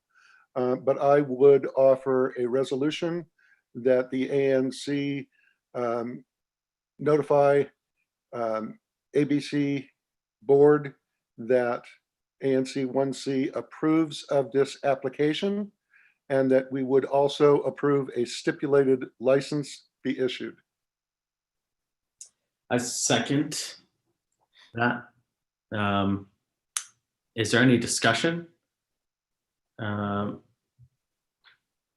And so my understanding is Chuffley will be operating in ANC 1C, but will be selling alcohol throughout the district. Is that right? Online? It's not just around the district, it's just an online. But their base of operations is in the storage facilities down in Florida. My understanding is that there will be no public events or public access to that facility, that they'll be shipping everything over, they're doing it on the web, not in person. So it's not going to have any impact on the neighborhood that we can see. Okay. And the website is chuffly.com if anyone's curious, CHUFLY. And it's high altitude Bolivian wine. and a spirit. So any comments, questions from residents, commissioners? Have we ever had something like this before? I know internet sales tax is like new, but this and like delivery of alcohol via the internet is new. But have we done anything like this before? Or has DC done anything like this before? Yeah, it's fairly recent that they've been allowing this. And I believe we had one case several years back that allowed something similar to this. It wasn't quite the same operation, but it's not anything that should have any impact at all on the residents or other businesses in the ANC. And so I don't think we need the protections that we normally ask for in settlement agreements. Yeah, great. It's my single member district and I think it looks great. So I'm excited. Okay. Thanks, Commissioner Bowles. So moving to a vote, all those in favor of the resolution as indicated by Commissioner Guthrie, please indicate so by saying aye. Aye. Aye. Any against? Any abstentions? Okay. 7-0. Next item on ABC and public safety is a resolution in support of Black Lives Matter. This resolution can be found on our website. If somebody could also drop that in the chat. Perfect. Thanks, Commissioner Wright. Commissioner Dendy, would you like to give an introduction? Sure. So as everyone I hope knows, there's been protests going on. So in light of the protests that have been happening here and across the country, we wanted to put forth a resolution that in support of the movement that's happening. And I wanted to include some specific things in this resolution that BLM here in DC have been calling for. So as you can see from the resolution, it starts out with those who have been murdered by the police here in DC over the years. They are listed. So that's the beginning of it.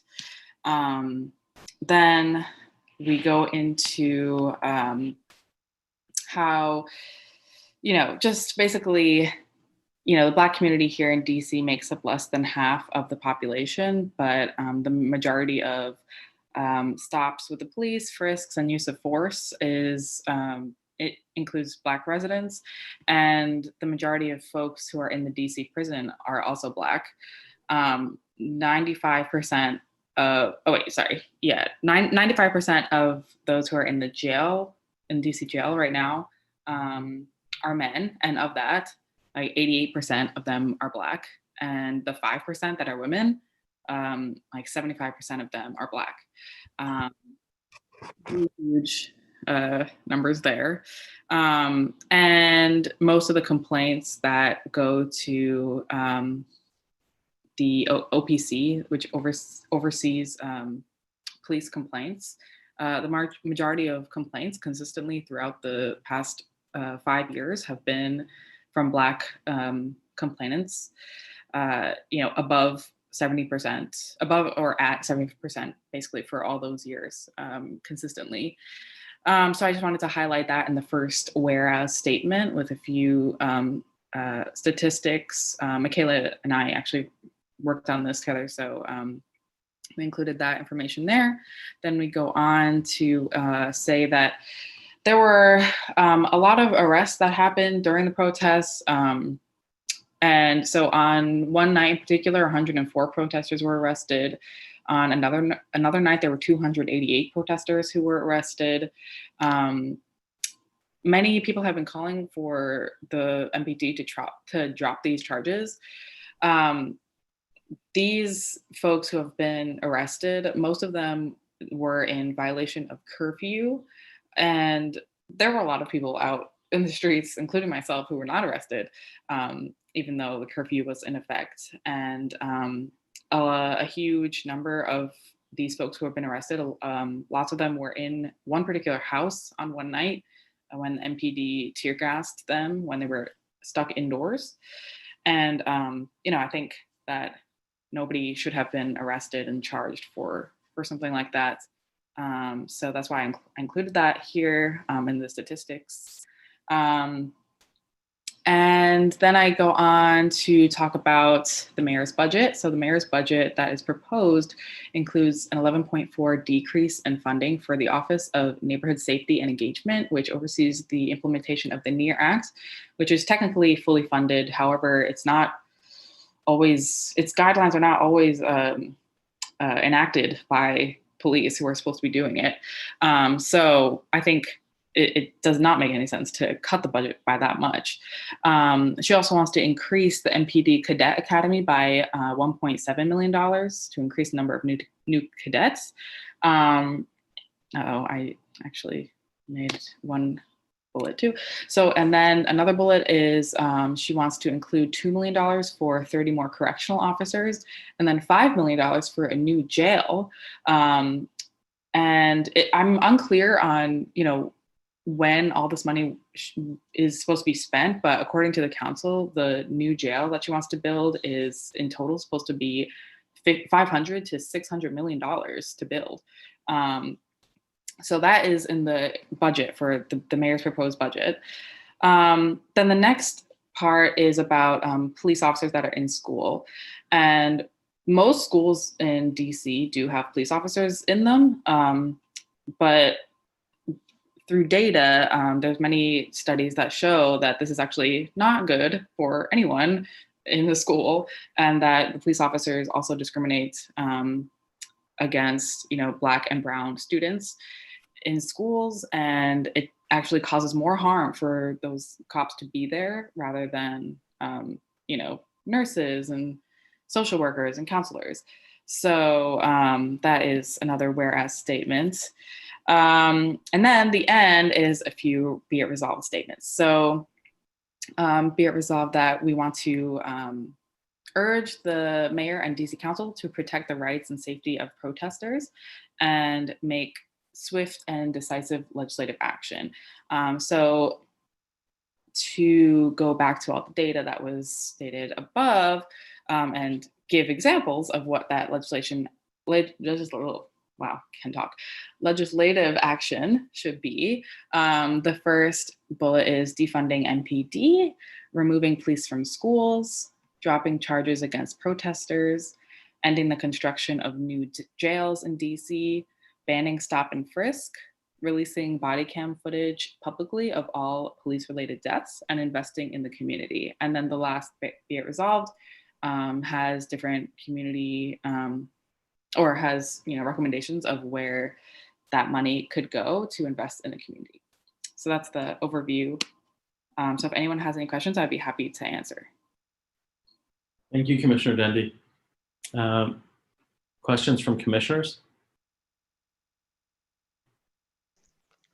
I don't have any questions, but would we be able to make a comment? Sure. Yeah, go ahead. Yeah, I just want to commend Damiana and Michaela for putting this forth. I know whenever a lot of the protesting started happening, I felt like the ANC should do a joint statement. And this seemed more like actually doing something because we do have great weight behind it.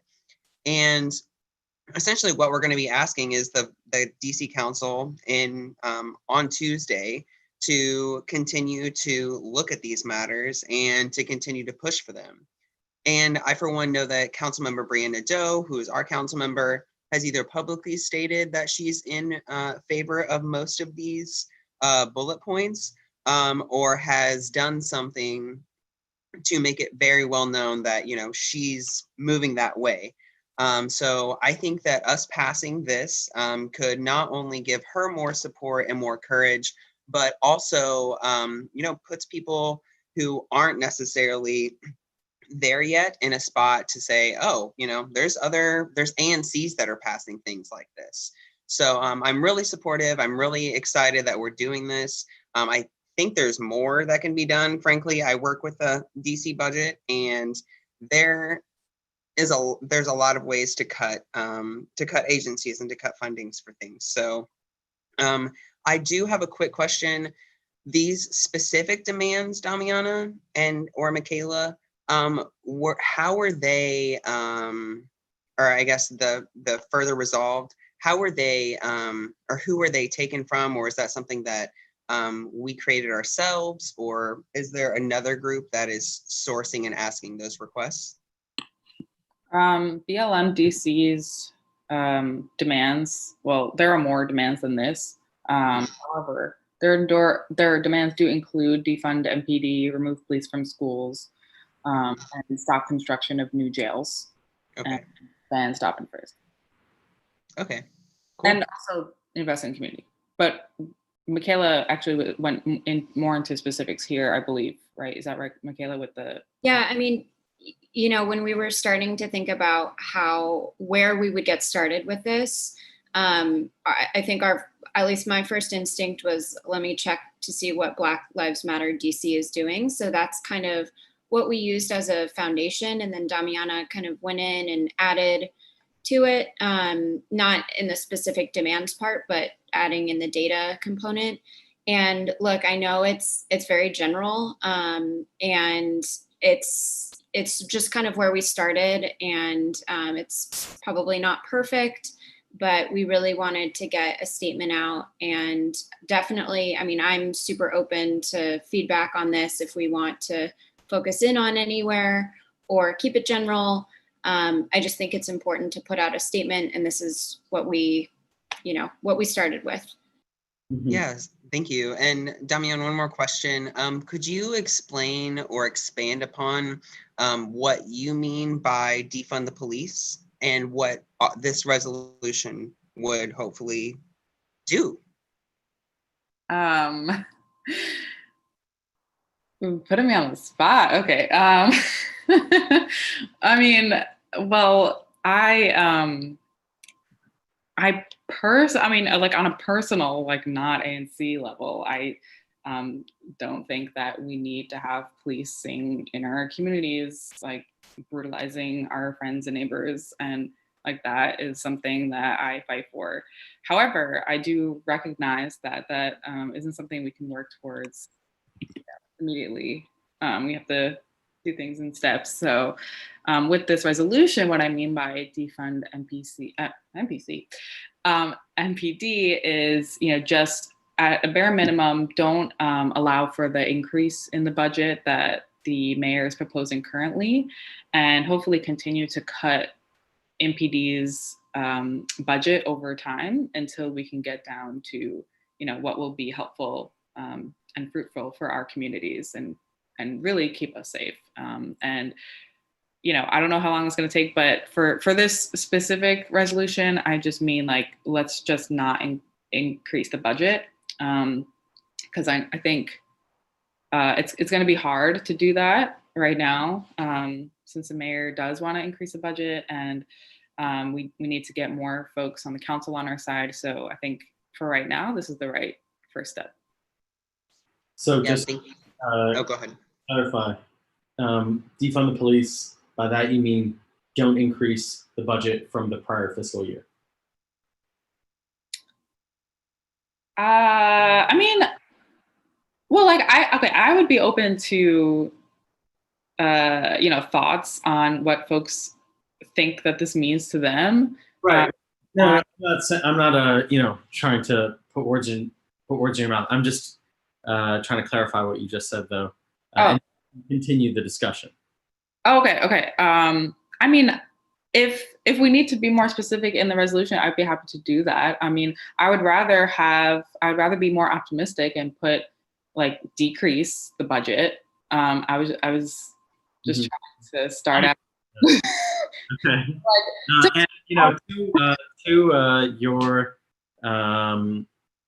To your credit, to our collective commission, our credit, and DC in general, I think you and we were out that same night at Swan Street. We just happened to be on other ends of it. Yeah. And lucky for both of us, we were not arrested. But there are some questions. So commissioners, any other questions? Okay, let me start at the top. Nick, go ahead. Hi. I want to commend Commissioners Dendy and Wright for putting this together. The Reed Cook Neighborhood Association supports this resolution.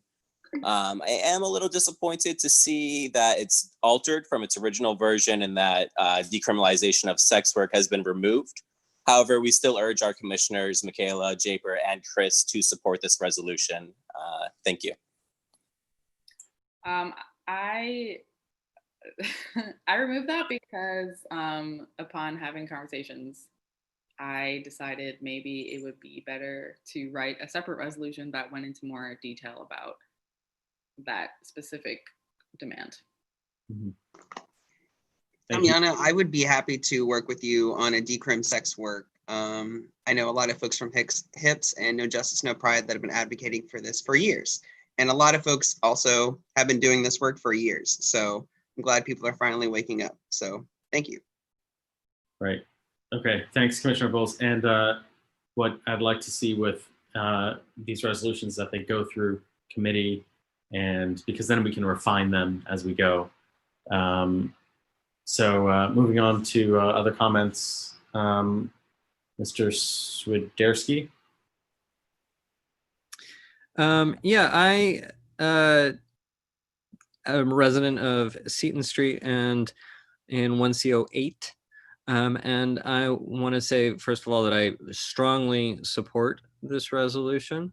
I think that the statement about defunding could be a little clearer, like the questions from Japer and others kind of indicated. But in general, I think it's very important, especially since, the incidents that we've seen even more recently than what is referred to, things like, MPD's violent clearing of the tents and, other things on Black Lives Matter Plaza in the last couple of weeks. I think, go also to how strongly MPD needs reined in by council and the city.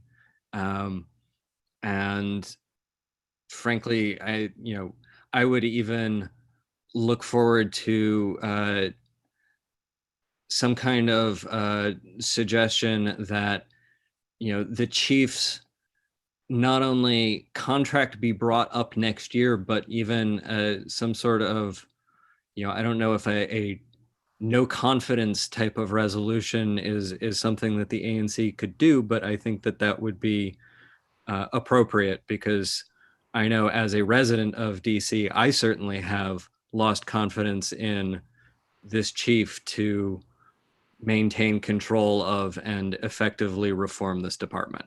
So thank you. Okay. Thanks for that comment, Mr. Swiderski. I'm okay. Somebody just dropped off. Mr. Roth, Alan Roth. Thank you, and thanks to the commissioners for considering this resolution. I want to follow up on the last comment because it echoes exactly what I was going to talk about. 22 years ago, before I moved to Adams Morgan, I lived in the 1400 block of Swan Street. So I watched what happened that night, both with great interest and great alarm. And in the wake of that, I've been on Twitter calling for Chief Newsham to resign because what went on that night on that block was a disgrace.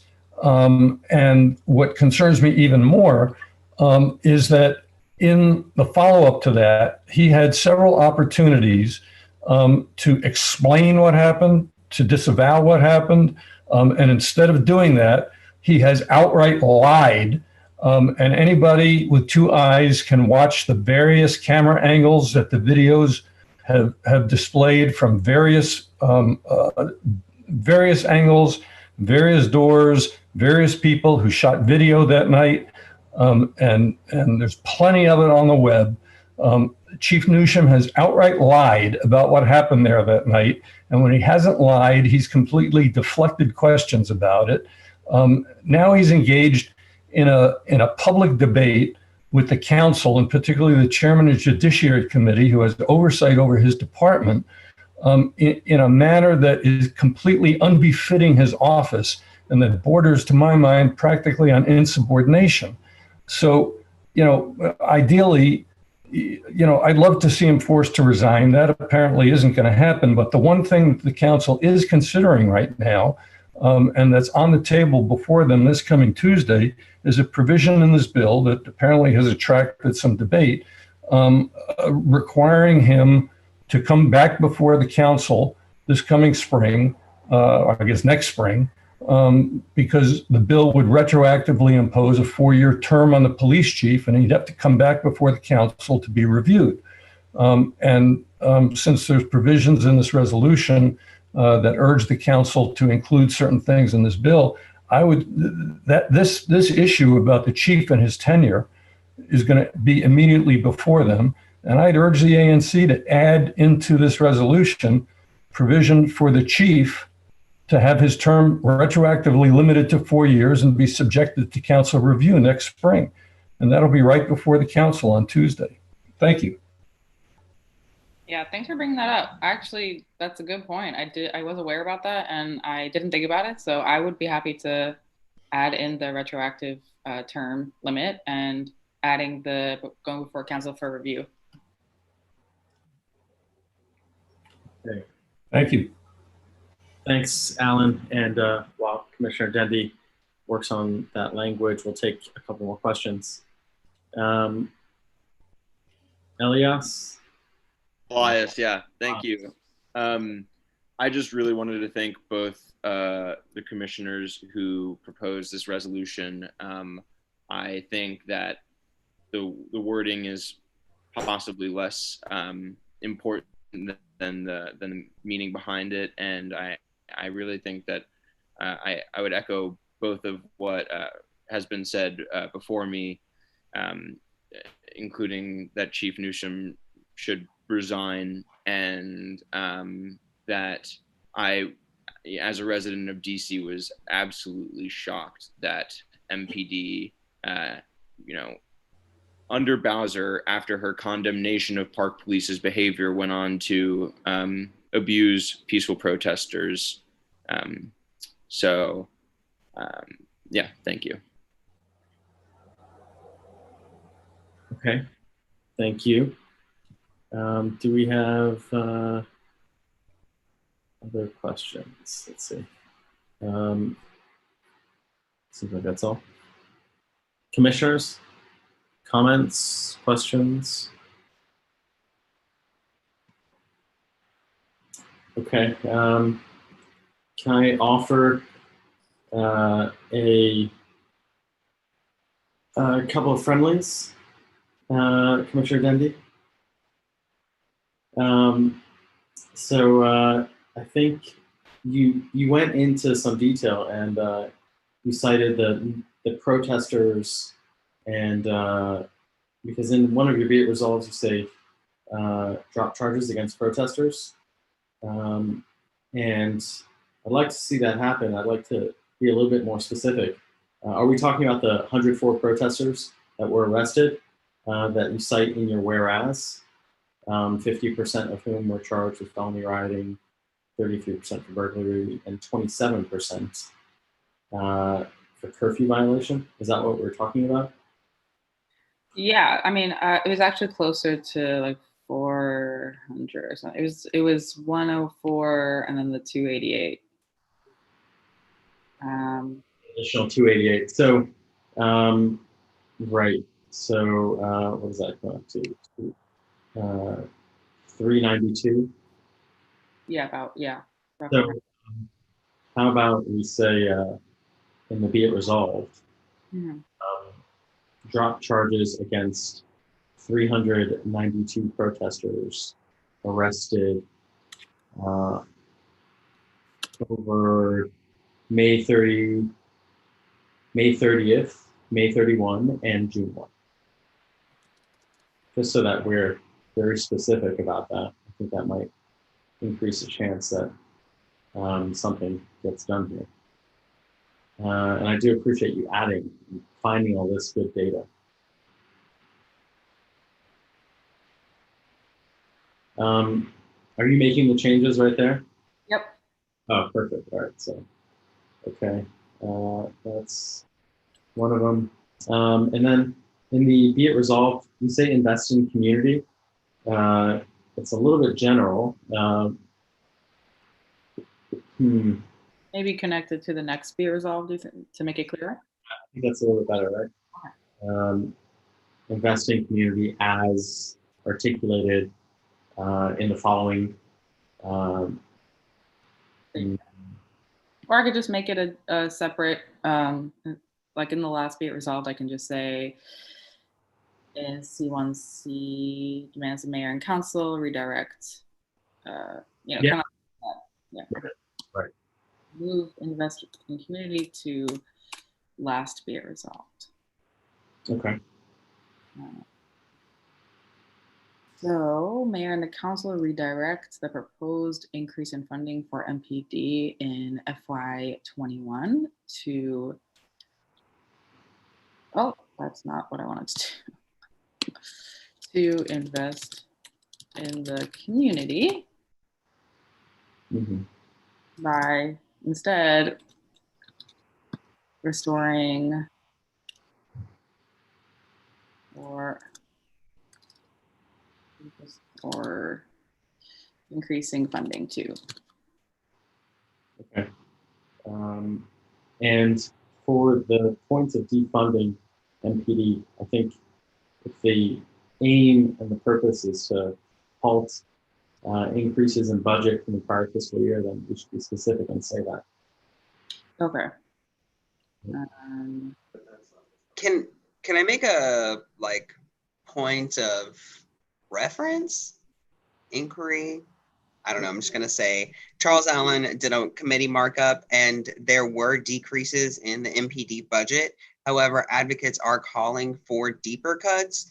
I believe that we should be supportive of Charles Allen's budget recommendations and then also just make a statement asking for deeper cuts. It will be at the POW on Tuesday, which is essentially the meeting where all of the council members will look at their budgets and they will see how much more of a cut there will be. I know that council members will be proposing deeper cuts on Tuesday. I just don't know the specifics of it.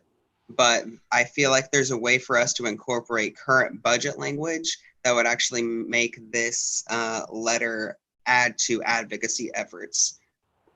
Okay. Commissioner Bowles, do you know the exact amount? I know it was about 15 million that Councilmember Allen had proposed. 33 million? Sorry? Does that sound 33 million? Okay. I think that sounds right.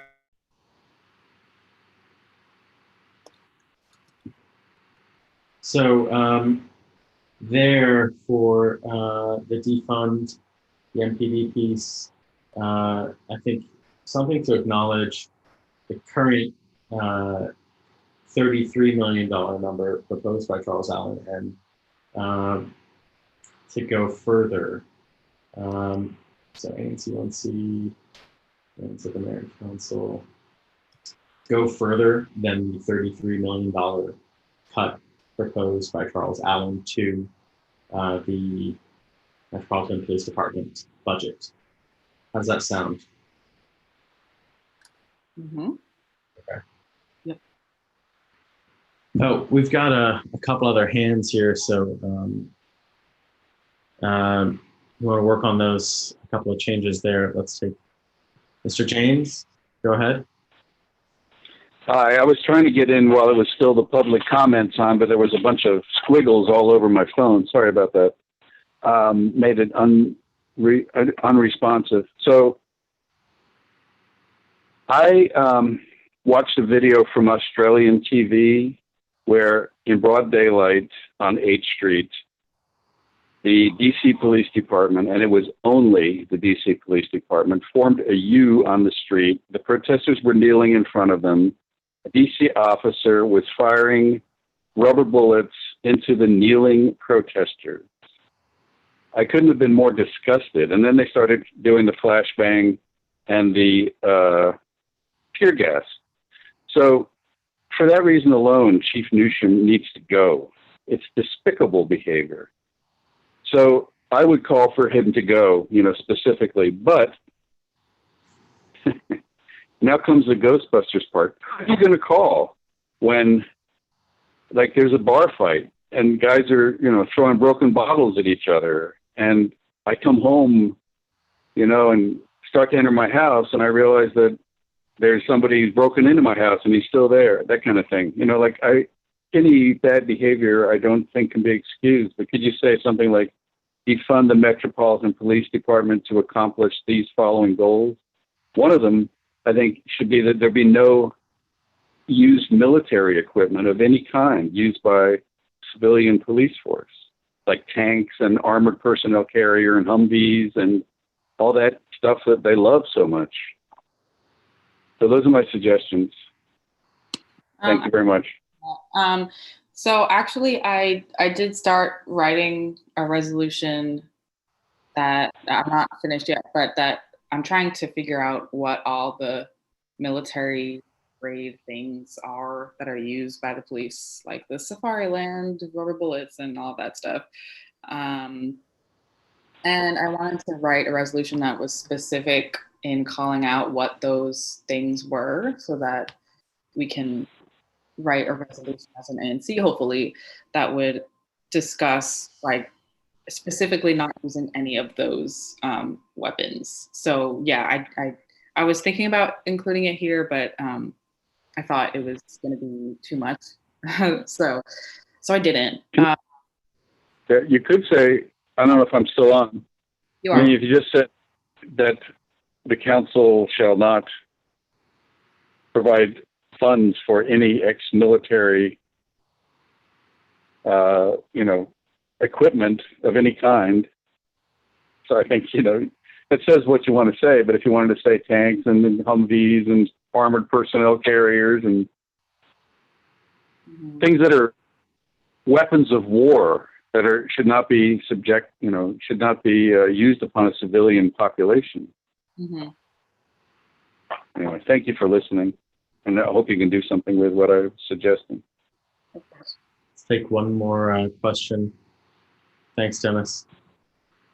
I'm not gonna, maybe you could tell me, Ms. Can you guys hear me? Yes. Please, go ahead. Oh, my name is Esio Dini, he, him, his. I just wanted to see that I know that George Washington, who I believe your city is named after. I think, well, okay. If he's still there, there's something in the background. So if he wants to come back and not have the sound on. Yeah, well, all right. Or try it. May have been an attempted bombing or something of some sort. I don't know. I can't take that seriously. Oh, really? Okay. So, okay. Comments from residents and other commissioners. So, just looking at the resolution again, I see that you put in that the bullet point about enforcing a 4-year term for DC police chiefs, which would go into effect immediately. How about retroactively instead of immediately? I think that's the intent, yeah. And subject, police chief Peter Newsham to council review. Okay. And for the defund the police language, looks like we have another question from Mr. Wood. Hi, I'll be really quick. I don't want to waste too much breath on this. Go ahead. But just because I have been working a little bit with some groups in DC that are sort of working on this, and I mean, I just think Damian knows about this probably better than me, but there's a lot of, I mean, I just think it's wise to kind of direct this stuff towards a lot of the organizations that are already doing this work and kind of trying to team together. And actually the way I've seen it, it's sort of probably seems a little bit like an odd pairing, but there seems to be a lot of work combining this issue with housing issues. And I think that it's, and One DC is the group I'm thinking of specific, and DC Tenants Union and DC Jobs for Justice have been doing a lot of this combined just because these issues do intersect. And I mean, I think it's really good. I support this, and I think it's important to call attention to this. And also don't think that, you know, and we all are aware, that ANC doesn't have too much weight on this issue, and it's a complex issue. So it's good to voice our support, but just kind of a reminder that there are groups that have been doing this, and it's helpful to make sure that it's aligned. And they've done a lot of the work for us, so we don't have to dig too deep to try to figure out what we want to say. Thanks. Okay. Thanks, Peter. Yeah, I appreciate. Also am in contact with all those organizations actually.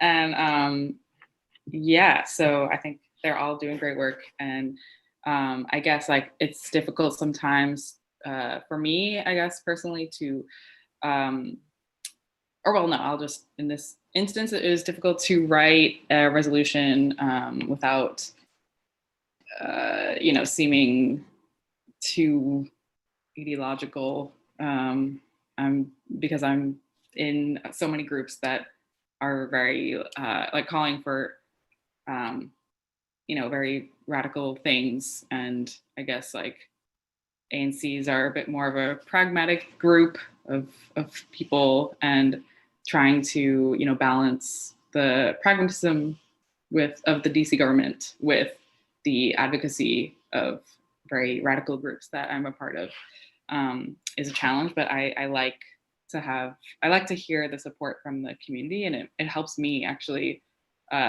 write the resolutions and make them the best that they can be. So I appreciate your comments. And also, if you want to email me, please do, and we can talk more about it. Thanks, Commissioner Dundee. I think I like the way the resolution is coming together, becoming pretty focused. One other friendly I'd offer is to change that defund the MPD bullet to go further than the $33 million cuts proposed by Councilmember Charles Allen. Okay, yeah. So, so are you saying just replace that with cuts?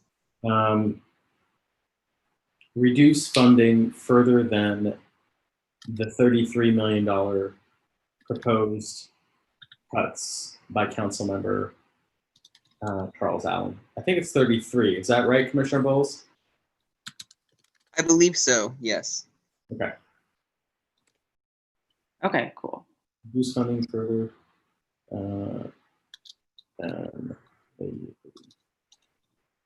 $33 million proposed cuts.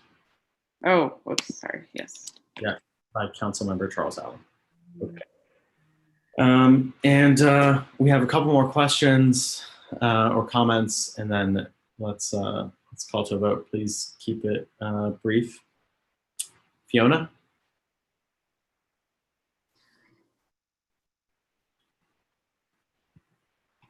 Fiona? Sorry. Yes. Hi. I just wanted to say thank you for your work on this. I think it's an excellent resolution. I did want to, I don't know if I'm allowed to say this, but I did want to mention that, so the bullet on removing police from schools, I wonder if it should be also added, or school resource officers. I know it sounds like a redundancy, but to clarify, because sometimes they're referred to as school resource officers. And then the other thing that I wanted to mention was the releasing of the body cam footage that is already on the book. So I think putting it sort of in Charles Allen's language about 72 hours afterwards might be helpful to be clarified. And then I didn't know if you wanted, this might be too much, but I didn't know if you wanted to add the no chokeholds language. Thanks. So thanks, Fiona. Commissioner Dundee, while you all over I think the 72 hours thing is super relevant to put at the body cam footage, and if you want to think about adding no chokeholds to that. We have one more comment from Monica. Hi, yeah, I've been working on a letter on these issues and testified on behalf of some artists on the police funding issues. And I'm not clear on the way you've written it when you're talking about the 33 million reduction. Is that the reduction from the mayor's proposed budget, which already has a huge increase, or is it actually a reduction from what budget? It should be a reduction from this year's budget. Is it still an increase? Is what Charles Allen's proposing still an increase over 2020 budget? My understanding is that it's a decrease. Commissioner Bowles?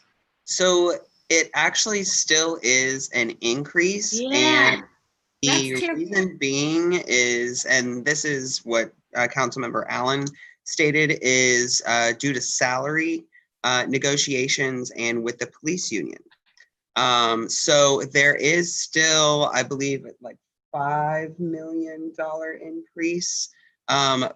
So we can send it to everyone in the chat, but he has a long Twitter thread about it, about exactly what he cut, when and where. And that's why I think it would be wise for us to adopt a resolution supporting his committee's recommendations, which includes the 72 hours of release of footage, which includes the 4-year term on the chief, and includes numerous other recommendations. And then just ask them to specifically go further at the council. But yeah, it actually, there was a decrease from the increase, but it's still an overall increase. So it sounds like it's not much. That's the thing. I feel like something put through committee as well, so that get into these issues in depth. All right, thanks for the comments, Monica. And any other comments or questions from the commissioners before we move to a vote?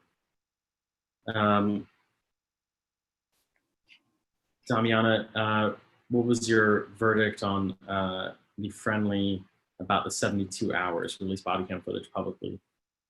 Within 72 hours, release body cam footage publicly. Yes, I was just going to add the school resource officer language. So if you're in favor of those things, we can clean up the language later. Why don't we? Oh, okay. All right. You do that. I'm forgetting now because we do everything on Zoom and I'm like, I'm by computer. Okay. So yeah, I'm going to add the school resource officer language and the 72 hours. Okay, perfect.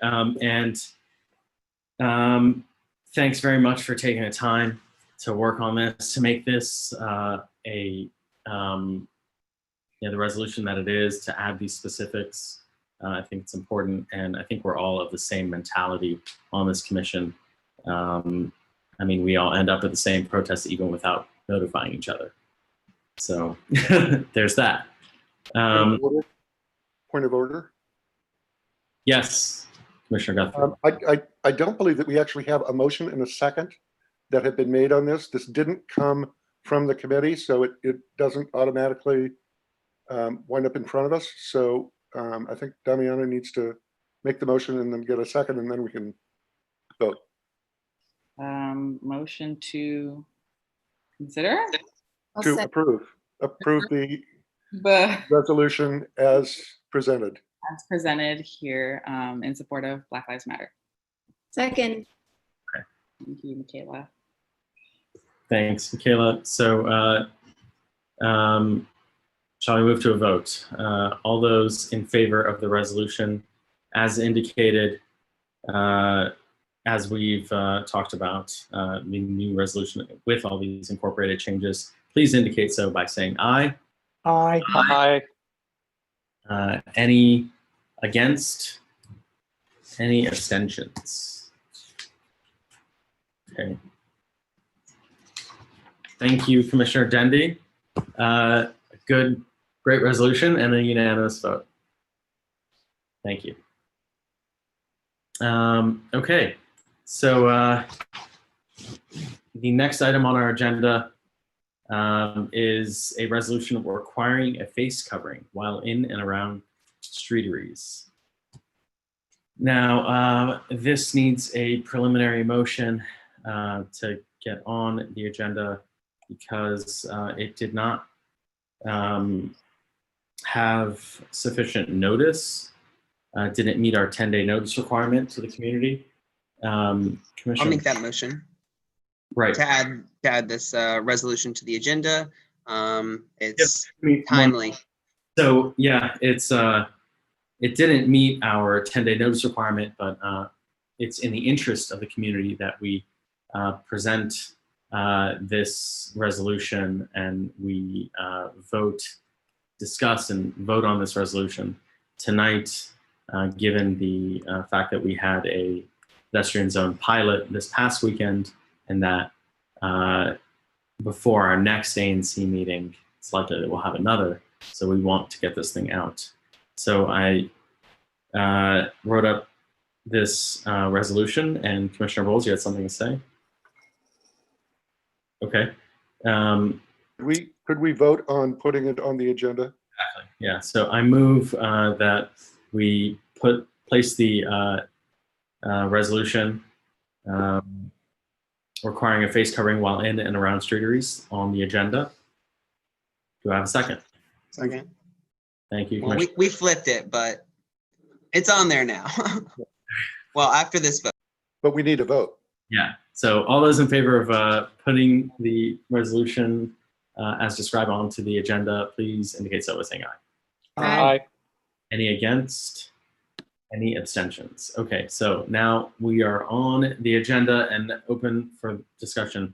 I would suggest procedurally that you just make the motion now to pass the resolution that has been put forward and get a second on it and then have the discussion. Yeah, okay. So I move that we pass the resolution. Second. Thank you, Commissioner Bowles.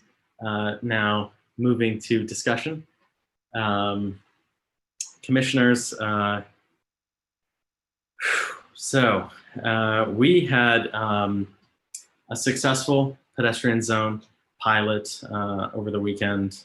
And the reason why we had initially put together this pilot was to tackle a public health issue and public safety issue that has cropped up given coronavirus and the environment on 18th Street. Lesser known is the transportation safety issues on 18th Street, 18th and Belmont being one of the more dangerous intersections in the city. But at our last meeting, we presented a resolution that favored the expansion of the public space, the expanded use of public space on 18th Street for pedestrians. And the reason why I put this resolution together is because I think it's become increasingly clear that as we go through this phased reopening, we need a corresponding, we need to take corresponding measures to protect the community and each other. And one of the best things we can do is just wear a mask. It's so simply said to say that my mask protects you, your mask. The mask that you wear protects me. So as we all know, this is very relevant to our community, and to put this up on our agenda without notice because of the Adams Morgan pedestrian zone pilot that we're doing. What we want to do is promote mask wearing and make it required in the, specifically in the Adams Morgan pedestrian zone, but also make it required on streets and sidewalks that are adjacent to any streetery in the city. So including the Adams Morgan pedestrian zone. People are eating outside in the phase 2 reopening. You can't eat with a mask, and if people nearby are also not wearing masks, it leads to a difficult situation. So I think it's incumbent upon everyone to wear a mask, and for businesses nearby to enforce that too, so that people who are standing in the public right away do not stand over other people's tables without masks on. So having given that introduction, I'm gonna open it up to additional questions and to the community.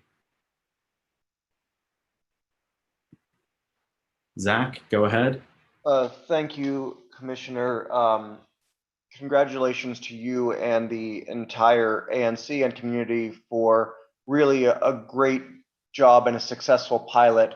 Not successful because everything went perfectly and everyone was healthy and safe, but because I think a lot was learned from this opportunity. And I greatly appreciate your drive to make it a more safe environment as we move forward. I only visited the Adams Morgan pedestrian zone during the daylight hours. There were definitely, at least in photos, a contrast in crowds and behavior from the daytime and the nighttime. I would only say that I think it's important in this resolution to emphasize that police officers and other district employees serving the public in the pedestrian zone and in our neighborhood are not exempt from this regulation. I think that when I was walking through, the number one violators of not wearing masks in public were the police officers, and police officers were gathered in crowd and not a single one was wearing a mask. That is not really serving and protecting, and it's not providing leadership for our community. So I think that we need to not just encourage, but demand that public employees serving our community are just as safe as the rest of us. Thank you. Absolutely. Thanks for that comment, Zach. I completely agree. It's in the first be it resolved. That's every person. So thank you for that. Let's continue taking questions and comments. Matt?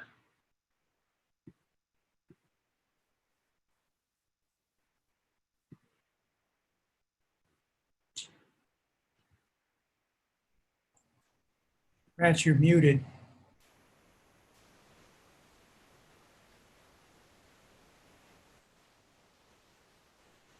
Matt Wexler?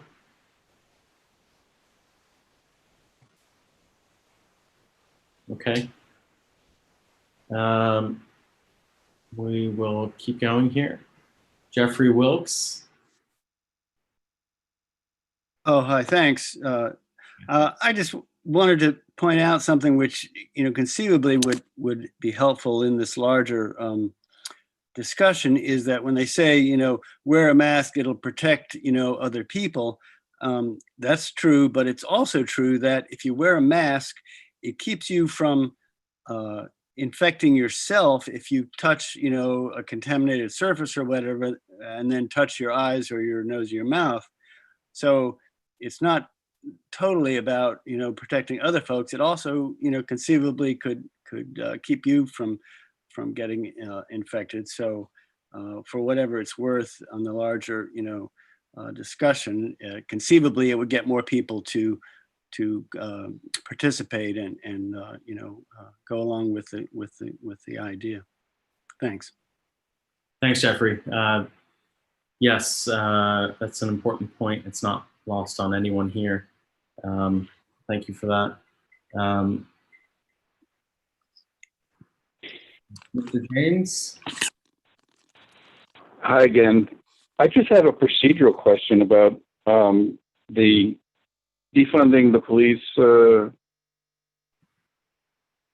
and this resolution. I thought that the ANC had to vote to say that it would be essentially bad for the Adams Morgan community if it didn't take up and vote upon a certain resolution when it hasn't gone to committee first.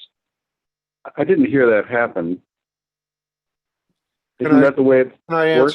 Can I answer you, Dennis? It has to do whether or not there was notice to the community for 10 days of the agenda item is the one. We normally try to go through committees, but sometimes we don't have the opportunity to do that. The Black Lives Matter resolution came up after the ABC Public Safety Committee meeting last month, so it couldn't go through that process. And this one is one that, again, you could take it through the committee process first, but that would keep us from being able to enact it at this point in time, which seems important given the conditions on 18th Street. But it's not required that it go through the committee. It is required that we have the preliminary motion if in fact there was not the 10-day notice.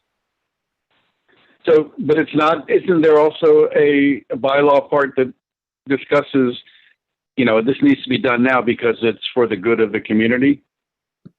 Yes, and that was the preliminary motion on this matter. Okay, but We did not have is it the same?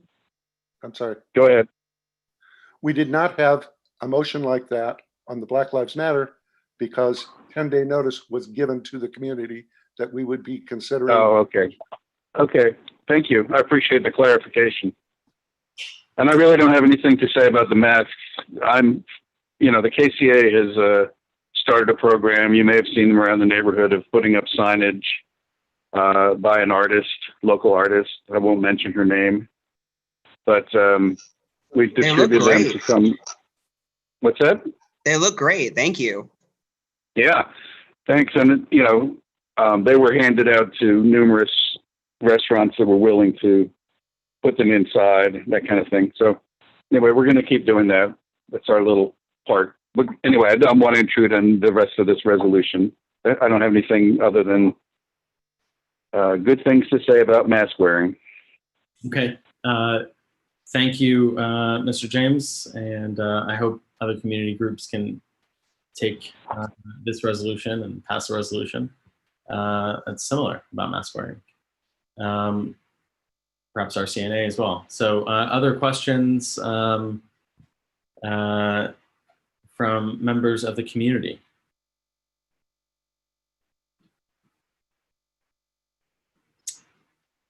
Mr. Roth, go ahead.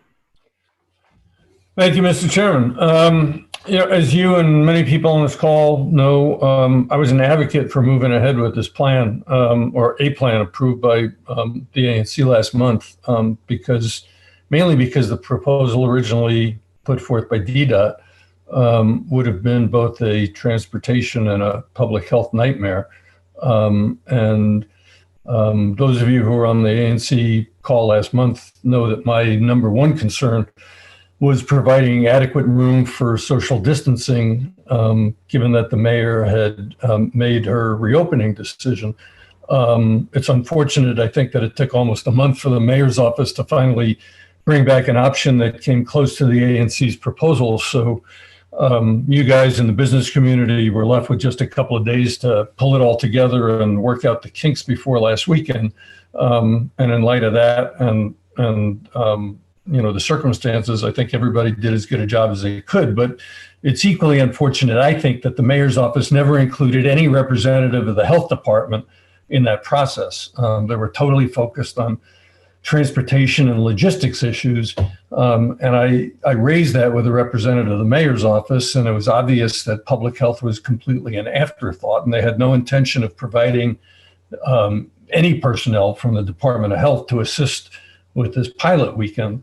And I thought Zach made a good point before about police officers and other DC employees being instructed to wear masks. It's just another indication that this is, that aspect of this was just not a priority on the part of the administration. When the street wasn't crowded, it looked beautiful. But when the street was busy, it presented a serious public health problem for a lot of people who might otherwise have liked to have gone out and enjoyed themselves, but looked around and saw probably easily half the people on the street looking, no better than any of the folks we like to ridicule who we see on TV wearing MAGA hats. Yeah, this is a serious problem. And, I want to make this point to the ANC, but even more so to the business community. And if Allie Bobak is still on the line, which I don't know if she still is, to the council member's office, please, in addition to working out these kinks and stepping up your game, please demand that the mayor and the Department of Health provide you with the appropriate and necessary personnel support on site, because you cannot do this on your own. If you don't get on-site support from people with authority, you may enjoy a very prosperous few weeks of July, but in August and September and October, DC is going to start looking like what Arizona and Texas and Florida and now even Delaware are looking like. You're going to get shut down again. And as it gets cold, if indoor dining is shut down, as the governor of New Jersey just did, you're going to have nothing to fall back on. And if you ever had a prayer of seeing this 18th Street experiment become more permanent, what's going to become permanent in people's minds is that you're going to become associated with being a super spreader of them. And you're never going to see this happen again. So in addition to working out your own kinks in your own establishments, let the mayor and the Department of Health know that their complacency in this is unacceptable. You've got to get people from the Department of Health out there on the street who are experts and knowledgeable in how to encourage and persuade people that they need to put on a mask, because individuals and business people are not going to be able to do this with people walking down the middle of the road in 18th Street. Thank you. So very well said, Alan, and definitely very well taken as well. A lot of the points that you said are articulated in the resolution, particularly the one about DOH being on site and requirements from businesses as well. I did see that, and I appreciate it, but what I'm urging is that the business community and the council member get on the mayor's office as well. Yeah, absolutely. And we have been on countless calls, and I think last night I was working on a plan with other people on the ANC and other people in the business community and residents well past midnight.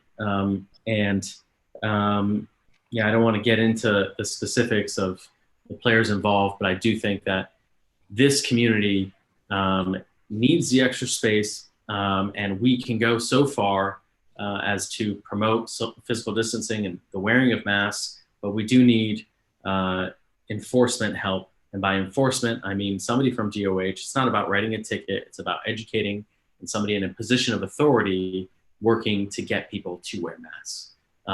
This community has already bought over 1,000 masks. And it's not provided by district government. It's provided by people who are concerned about the community, who want to do the right thing. So I absolutely think that our ANC, we're doing what we can to stay on top of it and demanding better from the district government. And our council members also been a strong advocate. So thanks for your help, Alan, as well. Thank you. Other comments? Matt Wexler, you're on. I'm back. Thanks, Amir. So I want to echo all of Alan's comments as well as Zach's before. On Saturday afternoon, my 9-year-old daughter and I were enjoying ourselves on 18th Street. And even she asked, Daddy, why aren't there many people wearing masks? And to me, that sort of says it all. The Adams Morgan Commercial Development Coalition, we want this program, this street closure program, pedestrian zone, to be successful from both an economic development and a public health perspective. And mask wearing is absolutely part of that equation in all public spaces. Our leaders identified last week that mask wearing was going to be a challenge. And we immediately tried to get into action to procure masks in the thousands. And that was hard on 24 hours notice. We strongly support this resolution. We are working collaboratively with the ANC to have those many thousands of masks readily available for street closure 2.0. And as Alan just suggested, we're working very closely with various DC officials to prioritize this and to make it happen. So thanks to the ANC for pushing this forward. Thanks, Matt. Mr. Swiderski. I wanted to echo also particularly the things that Zach Gold said earlier, but also Alan's comments about the crowding and the destination nature of the event this weekend. I know that Adams Morgan is a regional destination, but the mayor's office has made several comments to the effect of, we don't want this to be a street party or a festival. And really the way to do that, and I think especially the crowds and excitement of people who came not just to visit the particular restaurants on 18th Street, but just to hang out on the street over the weekend, shows that in general, we need more of these across the district. And so I think that, the point has been made in other contexts that if the mayor doesn't want things like 18th Street to turn into a festival atmosphere, then we need to do more of them in more parts of the district. I know that the council member's office has been working, for example, with the ANC in Columbia Heights about doing something for 11th Street. And so I commend that. And, I don't know if there's somebody from the mayor's office also on the line, but, we need the way to solve, I think, the additional problems with the number of people who came from across the region to 18th Street this weekend is not to shut down 18th Street, it's to open up more streets and more areas of the district. Mm-hmm. Thanks for those comments. Completely agreed. I think that's the last hand that's raised. So other comments from commissioners?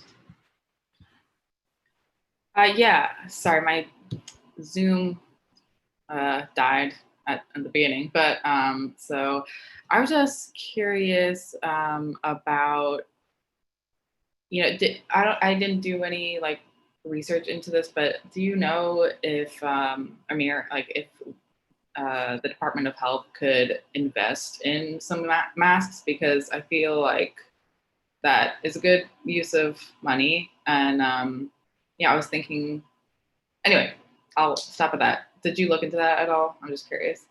Oh, Japer? Yeah, so go ahead, Amir. Yeah, so Japer, go ahead, please, insist. Oh, I was just going to say, unfortunately, that I completely agree with Alan Roth, and this is to your point, Damiana. EOM, Department of Health, ABRA, those folks, they have allowed us to do this, open the streets, but it has been, at least in recent meetings, and please correct me, Amir and Kristen and Matt, if you have another impression, but in order for this to continue and function, this community has to have some sort of a plan to provide masks, to provide hand washing stations, to provide signage, and to also not, I wouldn't say enforcement per se, but having someone walking up and down, at least someone walking up and down 18th Street, handing out masks to people, telling people to pull up their masks, etc. So we have asked Department of Health for enforcement, from anywhere from enforcement to masks themselves, to hand sanitizer, to the list goes on. And what we have gotten from the EOM, and please, Amir, Kristen, Matt, please correct me if you are under a different impression, they have pretty much said the barriers are here. We are here with the labor from Thursday to Sunday or Friday to Sunday if we do this again, to have people with direction flow, but everything else, that is you. So yeah, we have gone to Japer's point. I mean, I personally have had probably countless conversations, hours and hours and hours on the phone with various agencies. I specifically asked that DOH set up a table, that they give out masks, that they hand out literature to inform people the importance of wearing a mask. You know, we're not trying to ding anyone with enforcement, but what we are trying to do is inform people to do the right thing. And I didn't get a reply. Well, through various secure, just like kind of here and there from the EOM and elsewhere, I was told that that couldn't happen. And then from DOH themselves, I didn't get a reply. And then, I got something over my email today. So, and it's been about a week.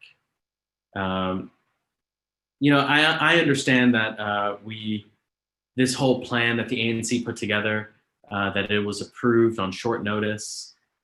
Certainly it isn't our fault. I mean, we were working on this for weeks and over a month, like months, and we were attempting to include the district government, but we were given very short notice to put this thing together, and we did the very best that we could. And there are people on this commission, there are people in the community, and business owners that have donated money to buy masks, and now we have masks in the thousands. And they didn't come from the district government; they came from us. So it's all about us doing what we can do to the best extent that we can, and that's certainly what we are going to do. But we also need the help of DOH. We need the help of an authority to make sure that compliance is as high as possible with the mask wearing. That's probably that, and the physical distancing. Remember, this is a measure for public health and public safety. So let's do all that we can. And let's get district government to pitch in too. And we're working on this together. So, they did circulate a document to us late last night, and we have been working on that, and we did submit something right back today. I'm confident that we can build on the success of the Adams Morgan pedestrian pilot that we had last weekend, and let's keep moving. Hey, Amir, before you guys move on this, did you guys talk to the folks that coordinated the DuPont Circle streetery closure, whatever happened last weekend on 19th and 20th Street? And are they required to do something similar to you guys holding people to wearing masks and things like that? Right. So we had some communication. Kristen was involved more directly with those communications, but and if she wants to speak on that, she certainly can. But my understanding is that as evidenced by the water barriers, they're just different, right? 20th Street, the DuPont Circle pilots are half a block to a block on 19th Street and 20th Street. These are the things that we were told. As far as the document, the requirements that we received, I can't say whether they've also received a similar document. I think Kristen sent Colleen an email about that at the DuPont Circle bid, and apparently they haven't received the same set of requirements from the city because the streets are a different classification. So 19th Street and 20th Street are different classification than 18th Street. So thanks for that question. Kristen, go ahead. You have something more to add? Yeah. So I did have, I've had a number of conversations with Colleen Hawkinson, the director of the DuPont Circle bid, about their streetery versus what we're doing here. And the treatment of 19th Street and 20th, they have two streetery areas, one on 19th and one on 20th. Those streets are considered minor arteries, where ours is a connecting artery, I think. And so our street has a very different treatment than theirs. So that has a lot to do with why we have Jersey walls and they do not. That's the explanation that I was given. In just about the mask wearing, I don't disagree with anything about you guys being, the goal to have more people wear masks, but it seems like I don't know if are they doing a similar effort where they're buying masks and giving them to people who are at their streetery? I don't know that level of detail. No. Okay, thanks. Okay, thanks, Chris. Oh, sorry.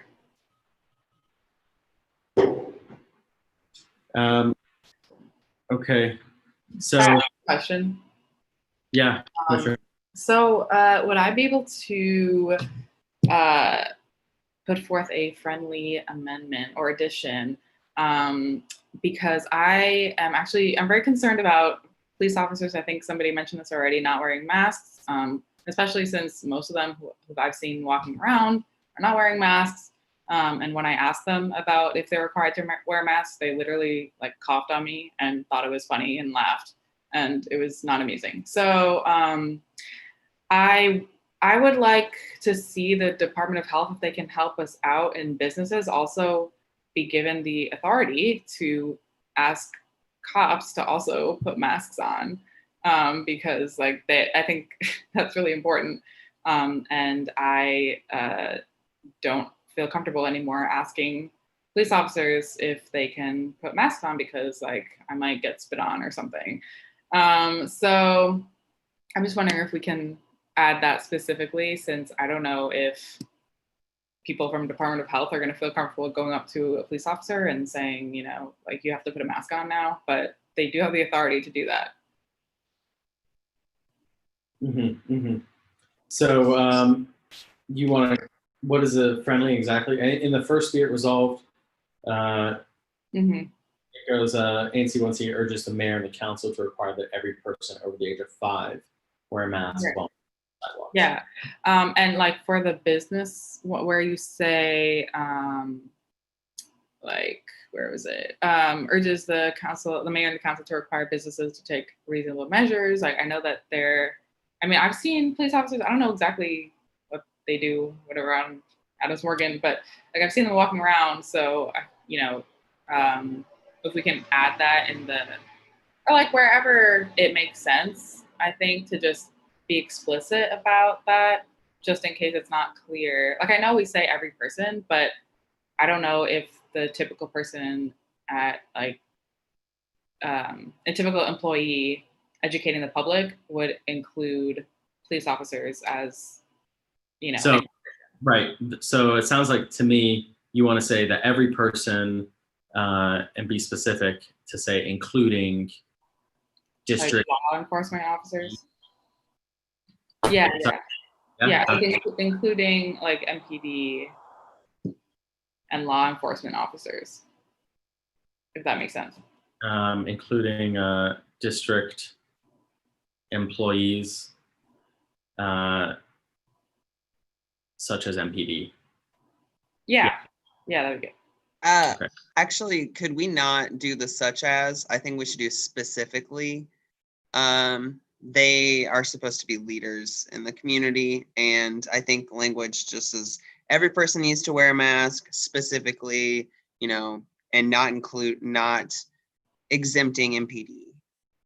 I don't want to do some such as, there's a big movement of people calling out the MPD of not wearing masks because it's literally the most ridiculous thing to see, especially in the world that we live in right now. for them to not do something so simple as to wear a mask. So I would want something harsh on that side, calling MPD out. So being specific enough as saying such as MPD, you don't think that that calls them out? I mean, I guess we can just say like including MPD. Including MPD, yeah. I would like to suggest that rather than saying MPD, you include, you just say including police officers and other district personnel, because there are a number of police agencies in the district, operating in the district, right? Some of whom may or may not be up on 18th Street that are not MPD employees. But if you're gonna have the including, it should be something more generic for the police officers than just MPD, I would say. Something more generic than MPD, saying police officers? Or Yeah. just Yeah, I think police officers is good. what is the, I'm not clear on the distinction between police officers and MPD. There are a number of police officers who operate within the district. I can't remember how many different forces we have, including right. Police officers like any of the other. Yes, police officers would include the police personnel of any agency that's operating the district. Yeah. Yeah, I agree with that. That sentiment. Thank you, Ted. Yeah. Because MPD is one agency of numerous enforcers. Sorry, Tom. 115. Okay. Yeah, I'll accept that. That's a friendly. Sounds pretty good. Okay. Thanks for adding that. So other comments? I think, I do want to also say that this isn't about, when we talk about enforcement, we're not talking about dinging people with fines. I don't want MPD out there. One of the big reasons, I've never asked for MPD to come out to enforce this. And I don't think that's the environment we want, is MPD tapping on people's shoulders saying, where's your mask? What we want is DOH out there to do it, and other district personnel with authority that can inform the public. So if there are no other comments, shall we move to a vote? All those in favor of the resolution as indicated, please indicate so by saying aye. Aye. Aye. Any against? Any abstentions? All right, love it. Another great resolution by ANC 1C.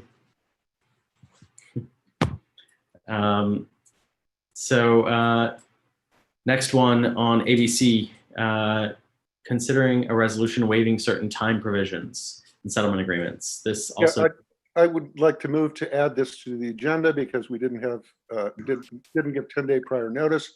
It's definitely in the interest of the community to do this at this point in time, because it will provide relief to some of the licensees, and will also provide the ability to go to the residents. Yeah, and I'll second that. Okay, thanks, Commissioner Bowles. So we're on the agenda. Anything? We need to have a vote on that. All those in favor of placing the resolution waiving certain time provisions and settlement agreements, please indicate so by saying aye. Aye. Aye. Any against? Any abstentions? We're on the agenda. I move that we support the resolution as presented. Second. Very good. Any discussion? Just to give people context, this would allow licensees who have some time restriction on their use of outdoor space to stay open during the period that is allowed under the stage 2 reopening of midnight, for them to continue to operate and serve in the outdoor spaces until midnight, regardless of whether there is a lesser time allowed under the settlement agreement. It also allows early morning so that if they decide they want to do a breakfast thing, they can do that. And the idea is that there were temporary rules that were put in by ABRA that actively encourage ANCs and neighborhood associations to waive those time provisions. And the language of the resolution was cheerfully copied from a KCA resolution that was submitted by Dennis James to ABRA, and I confirmed with ABRA that it was helpful for ABRA to have this on record by us so that we don't have people getting dinged for being open too late, so long as they close by the time that's required under the reopening rules. Okay. Yeah, that makes sense. And I'd like to, that one hand that's raised. Swiderski. Yeah, I just wanted to ask, does this apply only to places that already had some kind of outdoor space, or could it potentially apply to, other places on, say, 18th Street where there's now potentially more, space becoming available in the street? As I understand it from ABRA, there are separate rules for the little, you want to call them streeteries, the parts that are not inside the sidewalk, that are outdoor spaces, that under their emergency rules, anyone who is appropriately signed up for that program can serve between, with the hours up till midnight. The problem is that there would be some inconsistency from those who have outdoor spaces that are currently subject to settlement agreements that would restrict them from operating until 12 on the portions that aren't part of the streetery, if that makes any sense. It's to keep things consistent. My understanding is those who do not have outdoor spaces are able to get into the streeteries program. And in fact, I'm well aware of the folks at Himalayan Grill, the one that's on the corner of 18th and Colorado, who don't have any outdoor space, and they did register under the program and had a streeteries last weekend. So does that answer your question? So it's not that something would be limited, it's so that people who already have sidewalk space don't have to close that sidewalk space before the streetery space would happen. Exactly. Thank you. It's to make life easier for them and for the rest of us, so we don't have to figure out the difference. Thank you, Commissioner Guthrie. We have one more hand. James? Yeah, Dennis here. Just a quick addition. It also applies to inside space. It's just been, a very common thing to say to the licensee, well, what do you want? Oh, I don't know if I'm being heard, am I? Yes. Okay, thanks. So a lot of these agreements were made based on what the licensee was actually seeking. But now with the emergency rules, they have 8 a.m. if they want to do something different. Say their settlement agreement might say start at 11 or something, 11 a.m. in the morning. And some of the sidewalk spaces around the neighborhood close up earlier than midnight, according to settlement agreements. A lot of those because they're very close to residents. So anyway, wanted to add that little bit. Thank you. Thank you. Okay, so this is provided for by emergency rules, right, Commissioner Guthrie? Yes. Okay. Any other discussion? Hearing none, I move to a vote. All those in favor of the resolution as indicated, please indicate so by saying aye. Aye. Aye. Any against?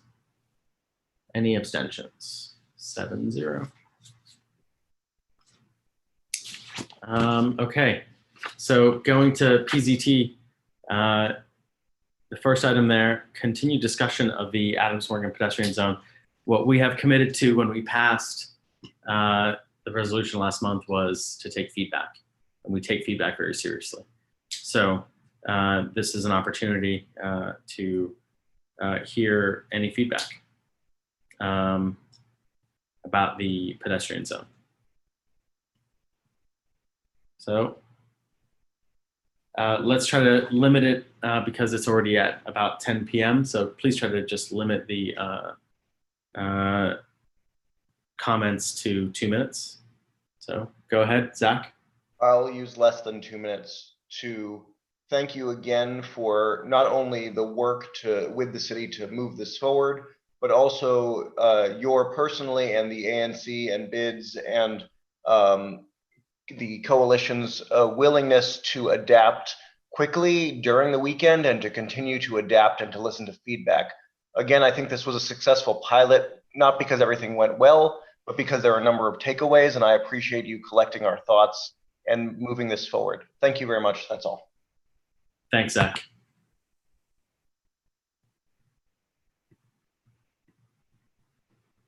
Okay. Mr. Hughes? Yes, hi, can you hear me? Yes. Oh, good, thank you. So, yeah, I mean, the pilot last weekend was terrific. I mean, it revealed some important gaps that we need to close.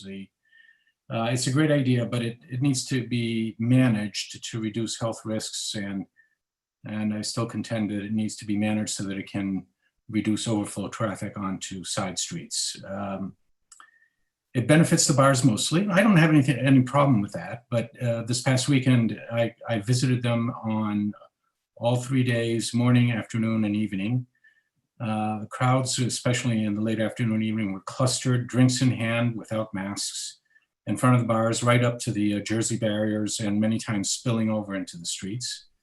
It made it very uncomfortable. It poses a danger to passing pedestrians. I was out there with my wife and my dog, and yeah, there was hardly any space to move with people laughing and drinking and no masks.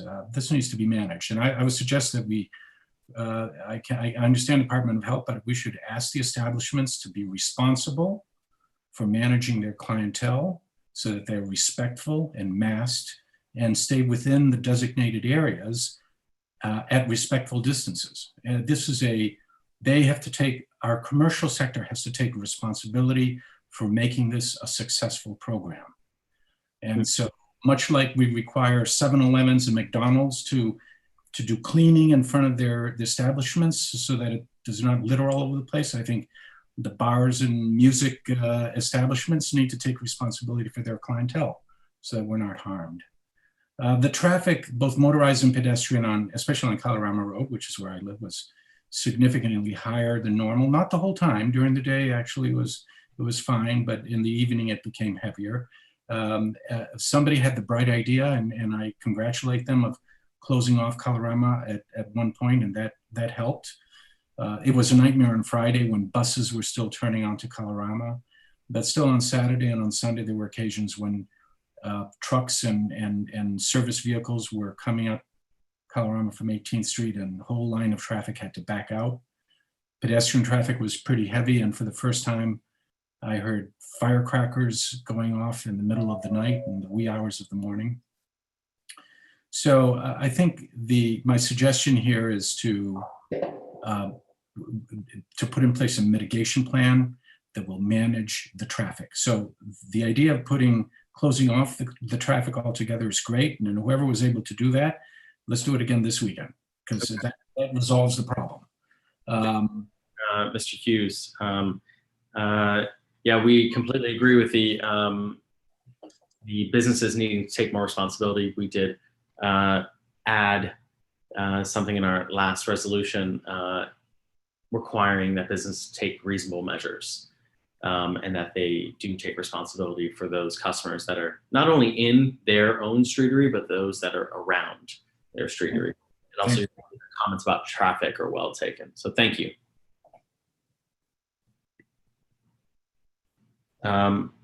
Clarification is that it's my understanding, at least, that we will not be doing 2.0 this weekend, and I want to be clear about that. Correct. Yeah.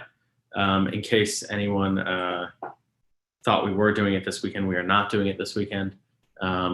We could there are some hand sanitizer stations that we have bought, that the ANC has provided a grant to the bid to buy. That will be, 2 of them will be placed on 18th Street in the pedestrian zone. We're waiting on some public space permits on that, for that. But the plan is to resume the pedestrian zone after this weekend, after the holiday weekend. Mr. James? Yes. So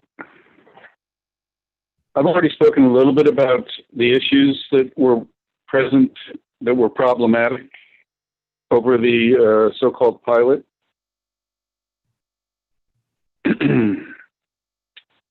There's an awful lot here that hasn't been spoken about. For instance, there's only 5 licensees on the area in question that have the appropriate insurance for what they're doing. So, that's a huge burden to overcome. If you have an ABC license and you have a sidewalk cafe, you need to have a $3 million liability umbrella coverage. And only 5 of, I'm not exactly sure, I think pushing 40 licenses. That could be incorrect. And I don't want to overspeak about how many licenses there are, but there's at least 20. So, that's a big problem. And it's really not the ANC's problem or the BID's problem. It's individual licensees who need to step up their game to get the appropriate coverage. And it's to indemnify the district against, a problem that could happen. And that affects us as residents, like if they're not pulling their weight and we go there, and there's some incident, it's a community problem.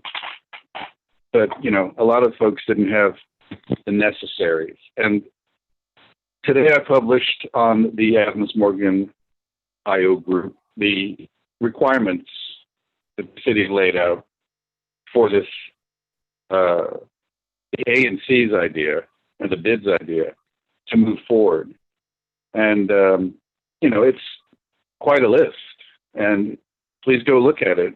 And if anybody has my email address and they want it and they're not on that list, go right ahead and I'll shoot it to you.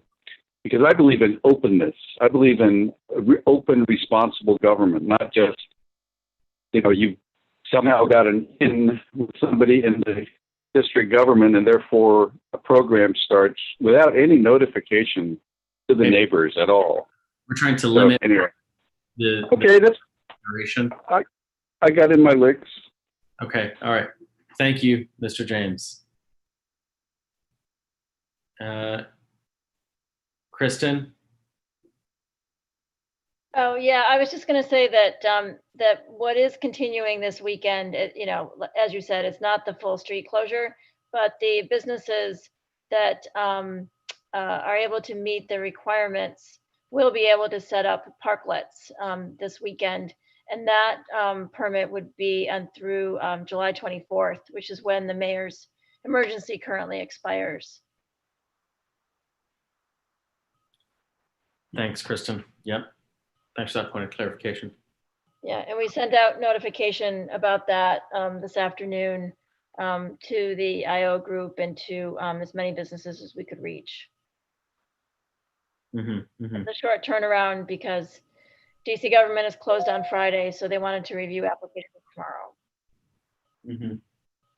And my understanding is that, have you heard anything back regarding the public space committee, our application for the hand sanitizer? No, Matthew Marcoux said he would try to expedite that, but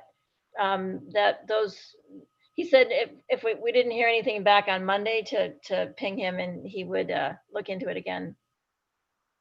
Yeah, right. I've also heard from people that they will be on it on Monday as well. Yeah.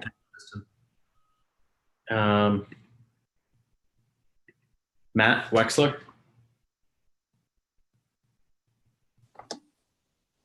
Hey, thanks. I, for one, really appreciate the community's willingness to engage on this matter productively, collaboratively, and openly. And on behalf of the AMCDC, I want the ANC to know that so many of the businesses along 18th Street who participated in the program this past weekend are really grateful for the opportunity to do more business in a safer manner. And this is literally a lifeline for many of them. And to Mr. Hughes's point earlier, just want to add, it's not only 18th Street bars. And we in the AMCDC receive specific and detailed feedback from many businesses on both Columbia Road and 18th Street, all the way down to Florida, that did not or could not participate in the program.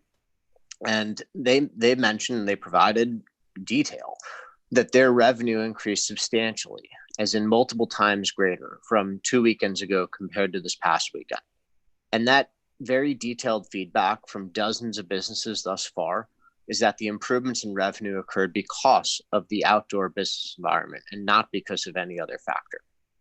I also want to make sure the community is aware that those of us who prioritized and spearheaded this effort were informed not even 72 hours before Friday afternoon that the program that came into place over the weekend was going to take place that weekend. And also were provided terms like the concrete barriers, just for example, that we were not aware of, nor were I think any of us really advocating for. So we all can recognize that this was not perfect, and there's no doubt that the program that was implemented this past weekend needs some work. And I believe all stakeholders are firmly committed to making improvements and fixing some of the problems that we've already talked about this evening in a responsible manner. So thank you again to the ANC for taking the lead on not only implementing this, but on improving it. Thanks, Matt. And thanks for your help with AMCDC's participation.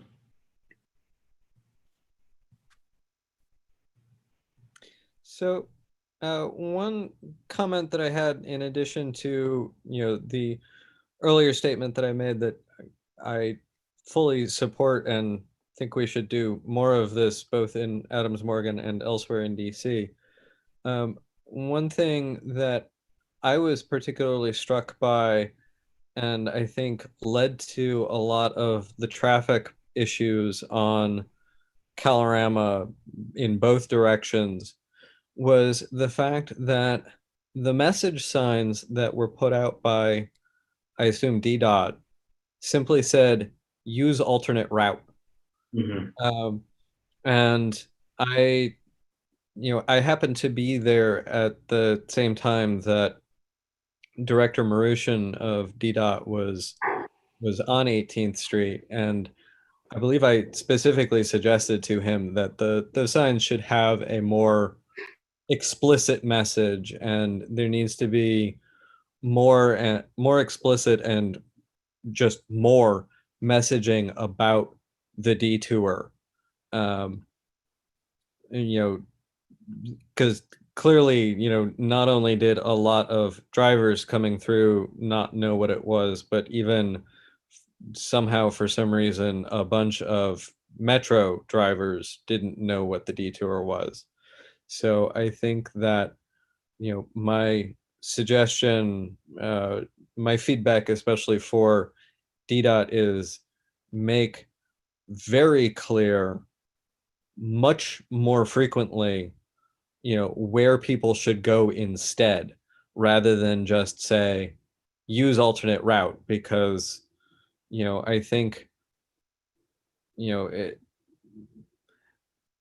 cars are in this respect much like water, and if we don't make it very clear where we want them to go and direct the flow, Okay, yeah, thanks. We'll end up. I think we appreciate the comment, certainly the traffic concerns, and that particular issue with the signage was something we went back to DDOT with. So yeah, point well taken. Thanks for bringing that up. Other comments? Okay. Thanks again for the couple of points of feedback tonight. I've made note of the businesses needing to take responsibility, the insurance requirements, the traffic issues, and the signage issues. So, feedback is needed to improve upon a pilot. And I think we had a successful weekend, and we will continue to accept feedback to improve upon a successful weekend. So thank you. Moving to the second item on the PZT agenda, a resolution to oppose an appeal case at 1808 Ontario Place Northwest. This needs a preliminary motion. Thank you, Commissioner Wright, for dropping that into the chat. Commissioner Zatoli. Chair, we have with us tonight a representative from the DC Department of Consumer and Regulatory Affairs, Ms. Inez Sakite. She's in a position to tell us what DCRA has done so far on this matter of 1808 Columbia Road, Ontario Place, and to tell us what's likely to happen during the next 30 days. So with your permission, let me ask you to recognize Ms. Sakite. Thank you, Commissioner Zatoli. Absolutely. Ms. Sakite, could you use the interface to just raise your hand? Okay. Okay. I can't.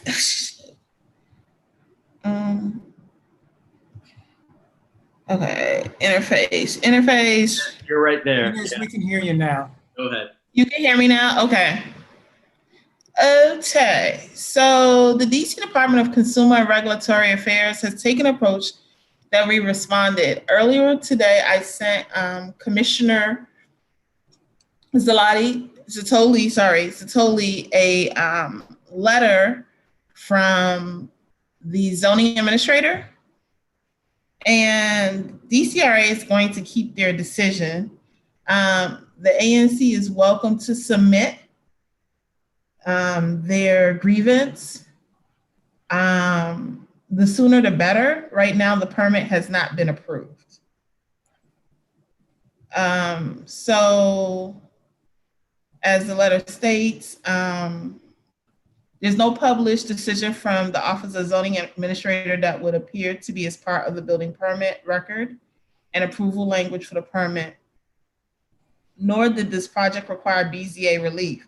OZA approved the project with the following language: rear addition, alteration, and repair to the existing single dwelling unit to convert to a flat 2-family dwelling.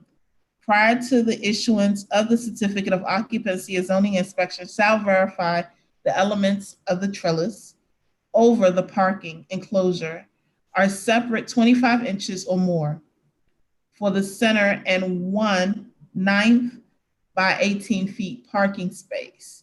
And that's a zoning regulation.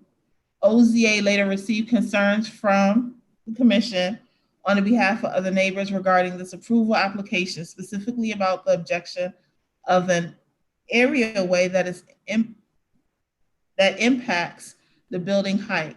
The response to the concerns, OZA supervising technician informed the concerned party of the following: they've reviewed the materials, and this matter will accept the application's presentation of the location of the BHMP, although the existing areaway may not meet the current zoning regulation standards for measurements. It is clearly an areaway that can be considered an existing non-conforming feature. In addition, the zoning administrator will follow up with the supervisory zoning technician's response And the zoning administrator says that they're accepting the area under the porch as an area way. They're not rewriting any zoning regulations, which, as you know, is the purview of the zoning commission. So what you're running into right now is what's actually zoning commission versus the zoning administrator. And as you know, the zoning administrator only follows what the zoning commission sets. So right now, the permit hasn't been issued, and the position of the zoning administrator's decision may or may not be appealed until such time that the permit has been issued. So I think with my knowledge of the agency, I would say the sooner the better. Hello? All right, thank you very much. Did anybody, did you guys get that? Yes, we did. We did. Okay. I just want to make sure I was communicating. May I ask, Chair, if any commissioners have questions of Ms. Sakite? Yes. I guess my question of clarification would be that no building permit has been issued at this point. Therefore, there is nothing for us to appeal at this point. And once a building permit is issued, we have 60 days in which to appeal that building permit. Is that not correct? I think 60 days, I don't think the timeline is 60 days. And I'm only saying that because I did talk to the zoning administrator today. I think that the sooner you appeal, right now there's nothing to appeal because the permit has not been issued. But I think that once the permit is issued, the more proactive you are in appealing it, the likelihood that you might get the response that you're seeking, but that's not guaranteed. Well, frankly, my experience with the zoning administrator is that when the zoning administrator comes around to making the decision and then the building permit is issued, at that point in time, the ANC normally decides whether or not we're going to appeal. Prior to the issuance of the building permit, there is nothing on record for us to be appealing. And exactly, we're having a further meeting the first Wednesday of August that we can take up the matter of the appeal in a timely manner and get it in within the time constraints that are allowed for appealing the zoning administrator's decision. Okay, well, I would encourage. I understand what you're saying about, the sooner we do things, the better. The problem is we only have one meeting a month and we have a number of other items on the agenda tonight. And it's my belief that since the building permit has not been issued, that the time for making an appeal has not begun to run, and that we will be able to consider a resolution in opposition, or consider a resolution to allow an appeal of the decision of the building permit itself at our August meeting. And we will be able to consider the specifics that we might want to be appealing on at our PZT meeting in July. Okay. Any other questions? So I guess I have a point of information. Ted, once the permit gets made public, then we'll know about the specific plans of the building, right? I was having, Ms. Sakite, you may be able to help me out here, but I was having a lot of difficulties finding anything about this. Well, there's nothing, there's nothing there. Okay. So the only thing that was passed around or that's within resolutions, or I guess, John, how did we get that information? I prepared a resolution for the commission to object to the building plans from the property owner, and my document was pretty much based on material that former Commissioner Alan Gambrell had developed. And I wonder if Alan is still with us, maybe we should ask him to speak up. Yeah, former Commissioner Gambrell is there, and go ahead. Hi, good evening. I just rejoined you rather. I think Ted Guthrie pretty much outlined the issue. Just to recap, the reason this was going to be on the agenda tonight was because there was concern by the neighbors that we would not be able to meet the 60-day deadline to file an appeal if the ANC decided to sponsor it. So it was an effort to be proactive about it. But since then, the ANC is determined to hold an August meeting, which is address the concern about not being able to achieve a 60-day clock. So the plan, if the ANC approves this, was to go before the PZT on July 15th. And if it passes at the PZT level, and obviously, if the permit's issued at that point, we'd reconvene in the August full ANC meeting and bring it before the full ANC to see if you would sponsor the appeal. So does that all make sense? It does. Thank you. Yeah, thank you. The only concern that I have is that once the Department of Consumer and Regulatory Affairs issues their permit, the owner starts building, and then where are we? No, Commissioner Sotoli, that's not the way it works. Well, they could theoretically be doing that, but that's the purpose of having a 60-day clock. And, these things take a while to get going on. So it's always a risk a developer runs that risk, obviously. But, typically it's not going to be a concern. And it's just the reality. You just have to play by those rules, and everybody knows what those rules are.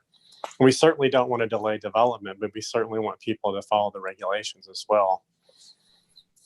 Well, it strikes me then that a prudent way to proceed would be to refer this matter to the Planning, Zoning, and Transportation Committee, and to put the issue on the ANC's August agenda.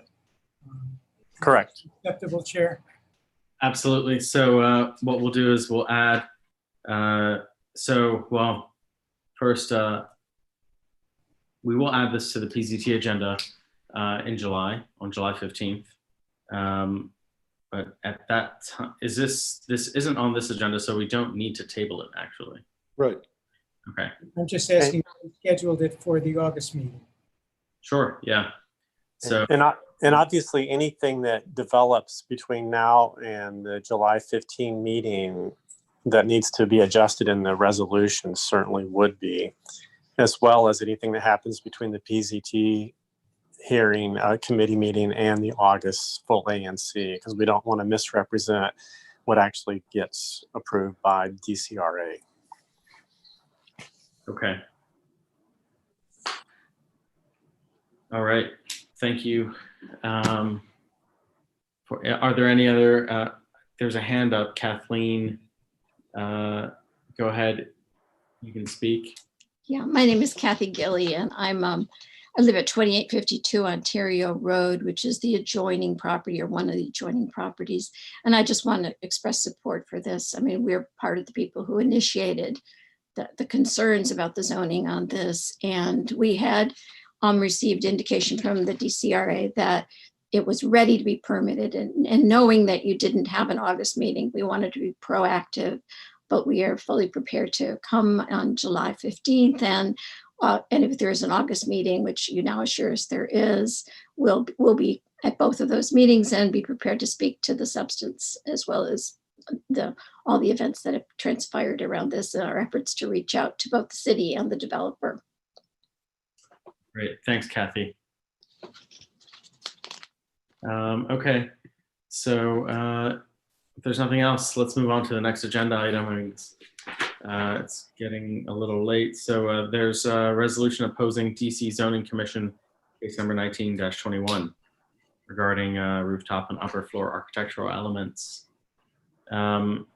This also needs a preliminary motion because we didn't provide 10-day notice. This is on the basis of it being in the interest of the community that we review this, because if we don't take action on this tonight, and we will have forfeited our ability to weigh in. Right. The zoning commission reopened the record in this case last Friday and gave 30 days in which responses are accepted. Okay. So I would move that we add this to the agenda despite the lack of notice, because it is in the best interest of the community to be able to weigh in on this issue. Okay, I second. So call to a vote to add the resolution to the agenda. All those in favor, please indicate so by saying aye. Aye. All those against? Nay. Any abstentions? Okay. So we're on the agenda. So I would move the resolution as proposed. I'm trying to go. Okay. Do you have a second? Okay, a second.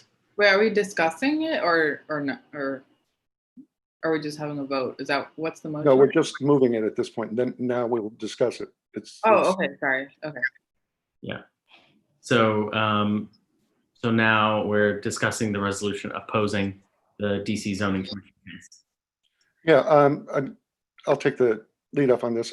I don't know how many of the commissioners remember the February meeting where this case was brought to us, again, very short notice, to consider whether or not to weigh in on the proposed language by the Office of Planning that would, we believe, substantively affect the provisions prohibiting, destroying, changing, eliminating architectural features from row house districts.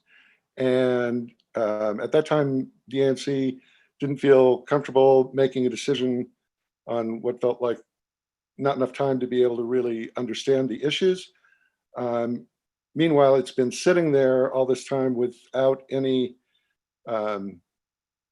actual resolution other than they issued a rulemaking order that and reopened the record to allow comments on the proposal. This is a crazy situation because it was originally set up in order to expand the reach of the prohibitions against interfering with solar panels from just row house districts to residential districts, which is an admirable thing that we're in favor of. That's included as the last item on the resolution. But during the time, it got morphed into what is claimed by the Office of Planning as merely clarifying language, and actually works substantively to really cut down on the ability of neighbors to be able to object to redevelopment of row houses in a way that eliminates the architectural details. And they're doing this without presenting it as though it were a substantive change and without any sort of discussion about the merits of what will effectively be a substantive change, which I personally find offensive. It's not a good way to do legislation at all. And one of the things that ANC 1C has done historically is to support as much as possible the application of discernible standards in development so that we can know what is appropriate and what isn't appropriate. And this end run by OP to change the rules regarding architectural elements just feels all wrong to me.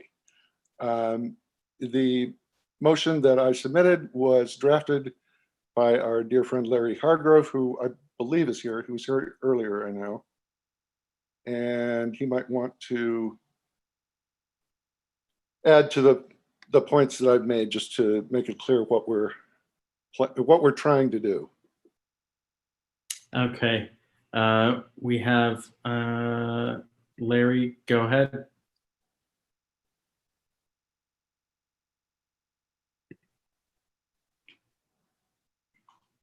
Larry is muted.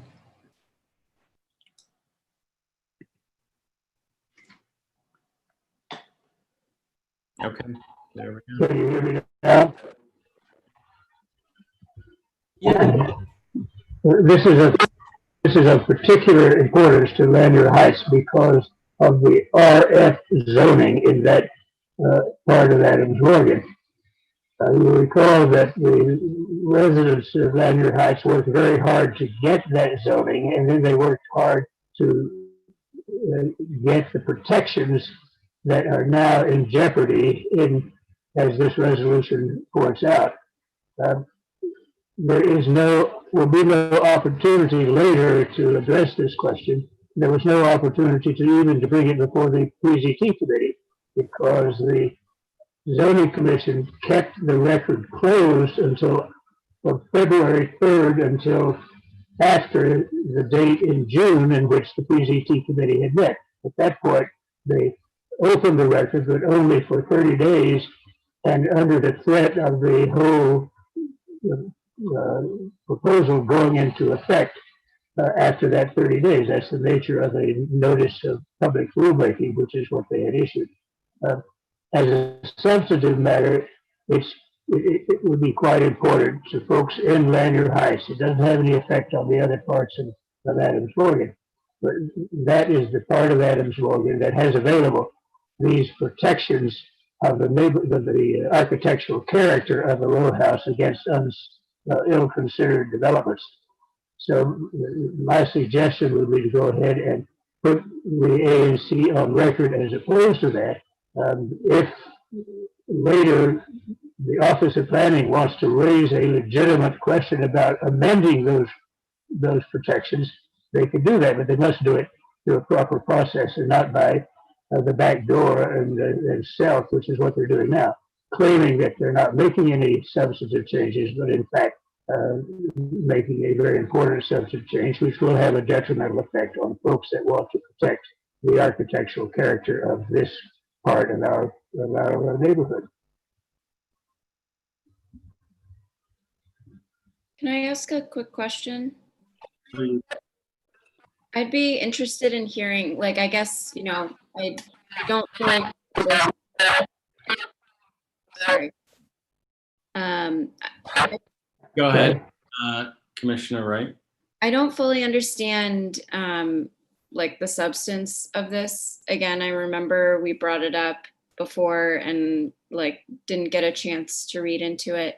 What is the connection between this and solar panels on roofs? Like, is this something that's trying to like essentially, is it people who want to add solar panels on new developments, like they should need to take into consideration the architectural aspects, or like I'm just trying to understand it more. If I may, I think the reason that they got lumped together was that they were initiated at about the same time. The original rulemaking in this case had to do with solar panels. And because there is some reference in those solar panels limitations to some other limitations, including limitations on eliminating architectural details from rooftops of row houses, OP said that it wanted to basically edit the language, not make substantive changes in the rules regarding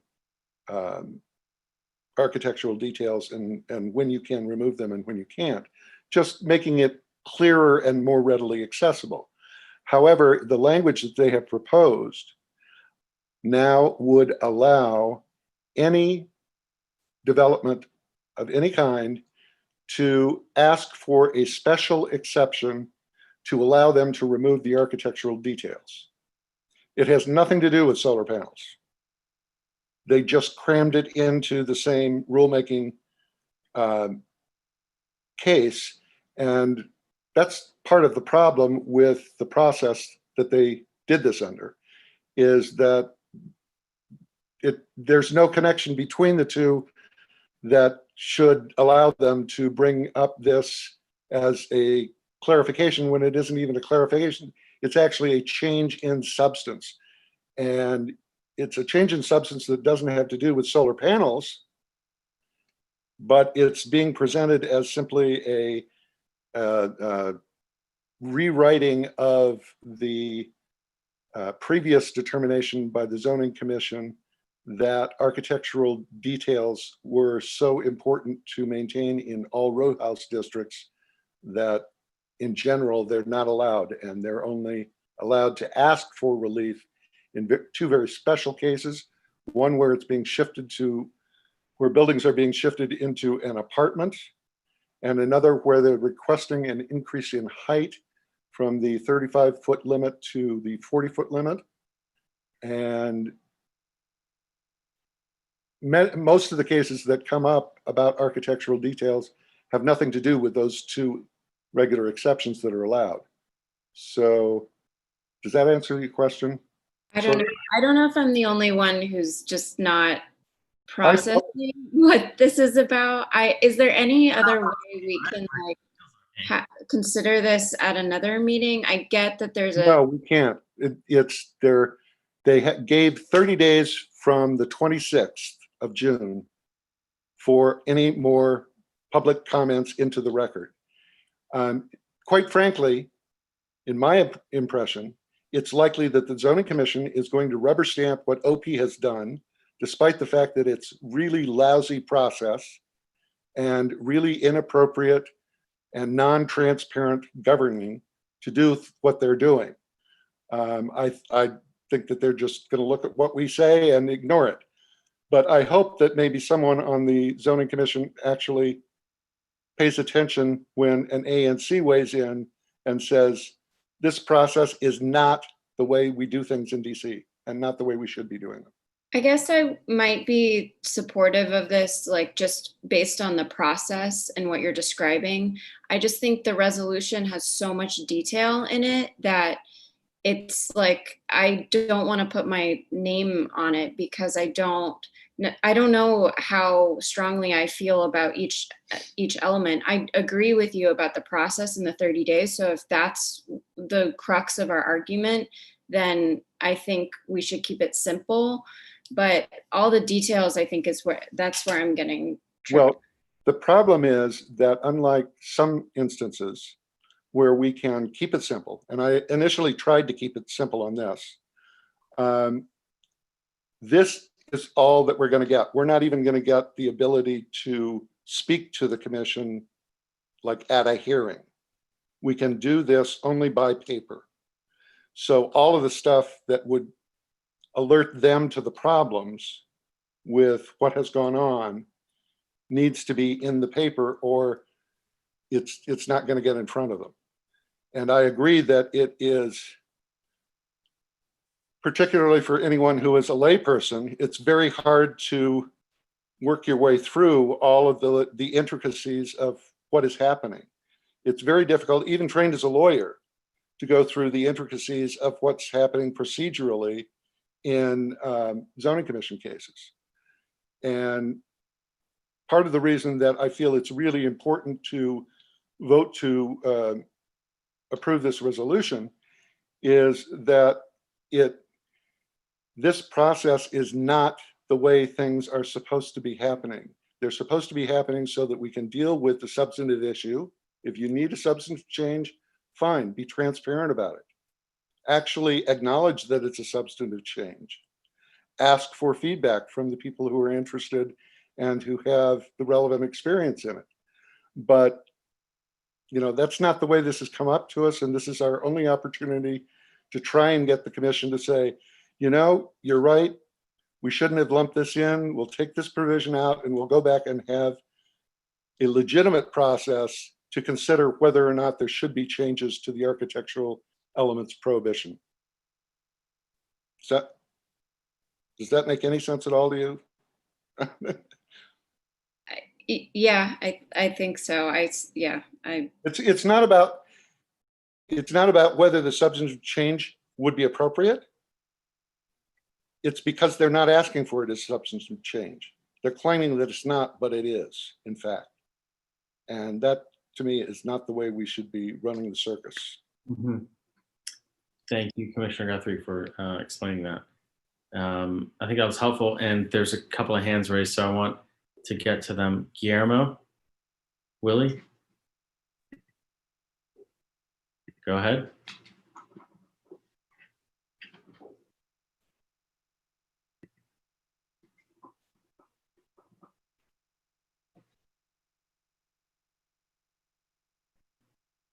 Guillermo? Sorry, can you hear me? Yes, we can hear you. Okay, sorry about that. I appreciate being heard on this. The resolution from Mr. Hargrove, I'm not familiar with because I haven't read through it yet. But I can speak to the question I think that Michaela offered, which is how does this deal with solar? And you may remember that you know, the ANC fought to preserve solar protections at my property, so it's near and dear to me. When I looked at this resolution, at the proposed rulemaking, you can see under the revisions, which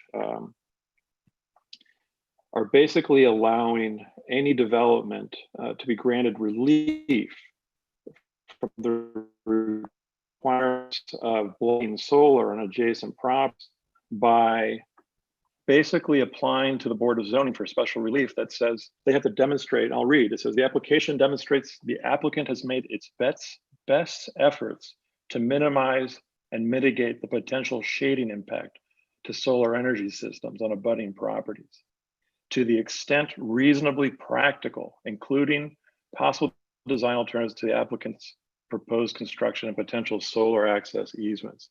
The fact remains is that it basically becomes a discretionary, there's nothing specific about this language that says, if you do this or this. They're basically leaving it up to the board to decide things based on really just a feeling about whether or not the applicant made his due diligence to try to show, other design solutions that wouldn't impact the solar. But meanwhile, the investment made by people with solar panels is diminished by, in my case, up to 35%. We have lots of projects in the district that have rooftop solar at this point. So I think a closer look and a statement by the ANC to make give an opinion on why this should not pass unless it's okay for development to supersede investment by other property owners. So I guess that's all I can offer at the moment. Okay, thank you, Guillermo. Follow-up questions by commissioners? We have a couple of other hands raised. Mr. James? I pass. Everyone else has said this very nicely. Okay, all right, thank you. So I do have a question. Wasn't there, or I guess Ted or Amir or anyone really, I believe that this was brought up in an effort for people who would be essentially, I don't really know what this resolution does, but I think the topic of it is that there was a resident that had solar and there was going to be a development nearby that would block solar, right? And then there was a zoning case to say yay or nay to the development, or I don't. Okay, Can you help me out? Fill some holes for me. There's a couple different things here. In the first case, this is something that is directed to the zoning commission that makes the determination of what the regulations and rules are that will be applied in individual cases. So this is like the rule making, as opposed to the case that Willie referred to with his solar panels was an appeal of a decision by the zoning administrator, as opposed to the zoning commission, zoning administrator, to allow a development that he believed would interfere substantially and contrary to the regulations with his solar panels. This is not an individual case about the facts of an individual case. This is about how we make the rules and what the rules are. Does that help you? Yes. So what does this resolution, I guess, favor? Or we're saying we want more, we prefer solar over development, or? No. There's no trade-off there between the solar and the development. What this rulemaking was initially about was taking the provisions of protecting solar panels that were permitted and had been installed and applying it not just to row house districts, which was what it originally did, but to all residential districts. So it was expanding the protections for solar paneled people who had constructed solar panels. Then for some reason, OP decided that putting in clarification, what they called clarification language about architectural details and when you can remove them and when you can't, got wedged in like someone, stuck an extra 3 t-shirts down their pants leg. It doesn't make any sense that it's being done in this rulemaking procedure, and yet it is. And one of the reasons that we were requested to weigh in is that if an ANC says this to the zoning commission, they might actually pay attention, listen, take a look at it, see that in fact this ridiculous procedure has happened where the architectural elements portion has been put in substantively when it was claimed to be nothing substantive at all into what was rulemaking about expanding solar panel protections into all residential districts. So you're essentially, so this resolution is saying that this zoning case has essentially, like, there's things that are germane to the zoning case and things that aren't germane. And we don't believe that the solar should be in the same zoning case. It's not germane to the rest of the case, right? What we're saying is that the change to include protection for solar panels in all residential districts is a good thing, but that they have included in the rulemaking process changes that are actually substantive to this totally separate issue of architectural details along roof lines, claiming that it is not substantive and that it somehow belongs in this particular proceeding, which it doesn't. So I guess, okay, so I guess if we've moved past the solar aspect of it, could we discuss what has been added that they don't believe is substantial, but we do believe is substantial? Initially, the provision was that you couldn't request a special exception that would allow you to remove or change architectural features along the roof lines in row house districts, unless one of 2 exceptions. You were changing that building and perhaps another building into a multi-unit apartment building, or you were requesting to make changes to the roofline features because you were putting the building up to 40 feet. And by going up to 40 feet, you're no longer at the same roof line. So conceptually, if you've got a pop-up like that, you can't maintain the roof details. So you can request relief if you're putting the roof up to 40 feet, as opposed to the normal limitation in a row house district is 35. So if you're asking for it to go higher, you can make the request that there be a special exception that allows you to change or modify the detailing along the roof line. And what they've done is they've taken away those two exceptions. So they didn't no longer talk about two exceptions. They just say you can request special exceptions to the prohibition on removal of architectural details along roof lines in any case, and done it in a way that allows a whole lot of discretion, both by the zoning administrator and by the Board of Zoning Adjustment, without really having any standards. But it still would require them, essentially, the only way that they would be able to apply for a special exemption is if they did do a pop-up or expand beyond 10 feet, or I guess, or expand up to 40 feet. Is that? If they're requesting to go up to, if they're requesting to go up to 40 feet, or they are requesting to turn a building into an apartment building, then they could request special exception from the prohibition on changing the roof line. But if you're not, you're not within one of those two, you can't ask to have architectural details changed. Okay. Now, it may be substantively that it makes sense to make that change, but it was never addressed as a substantive change by Office of Planning. They claim that all they're doing is cleaning up the language, and that's not all they're doing. Mm-hmm. Mm-hmm.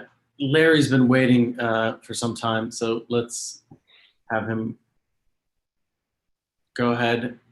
Larry.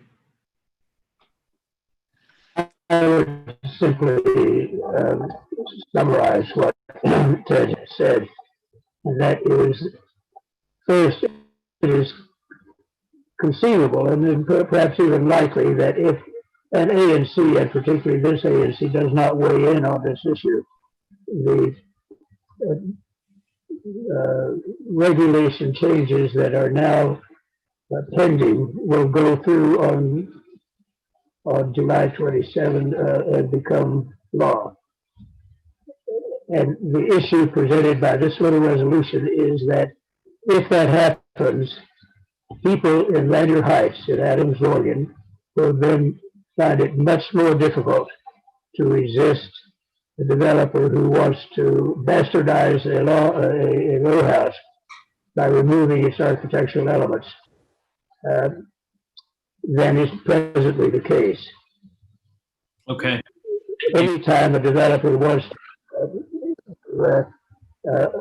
if the rule changes as is now proposed, he or she could go for a special exception, which, as Ted has just indicated, is almost certain to be granted. So that's the one practical issue for Adams Morgan. Now, do you want to disable Lanier Heights neighbors in a way that they're not now disabled and try to protect the character of their neighborhood?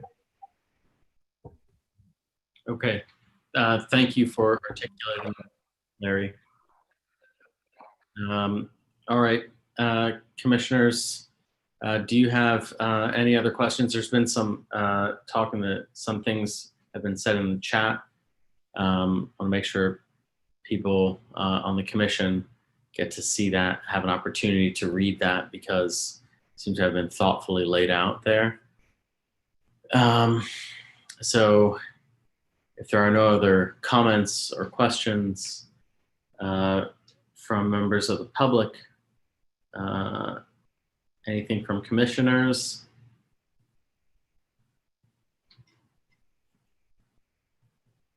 Okay. Should we call to a vote? All those in favor of the resolution opposing DC Zoning Commission case number 19-21, please indicate so by saying aye. Aye. Could you raise your hand for this one? So, all right. All those against this resolution? Aye. Okay, and abstentions? Okay, so 3-1. Interesting. So, is there a, when something is tied like that, is there, does it fail, or is it that, does it fail to pass, or is there another way of breaking that tie? Anyone know in our bylaws, Commissioner Guthrie? I don't know off the top of my head. Yeah. Okay. All right. Let's move on to the PS. We have 2 agenda items on PSC. Consideration of a grant request from RCNA, very noble relief fund that they have. We have a hand up. Since Commissioner Bowles has recused himself on this issue, I'd like to speak to it.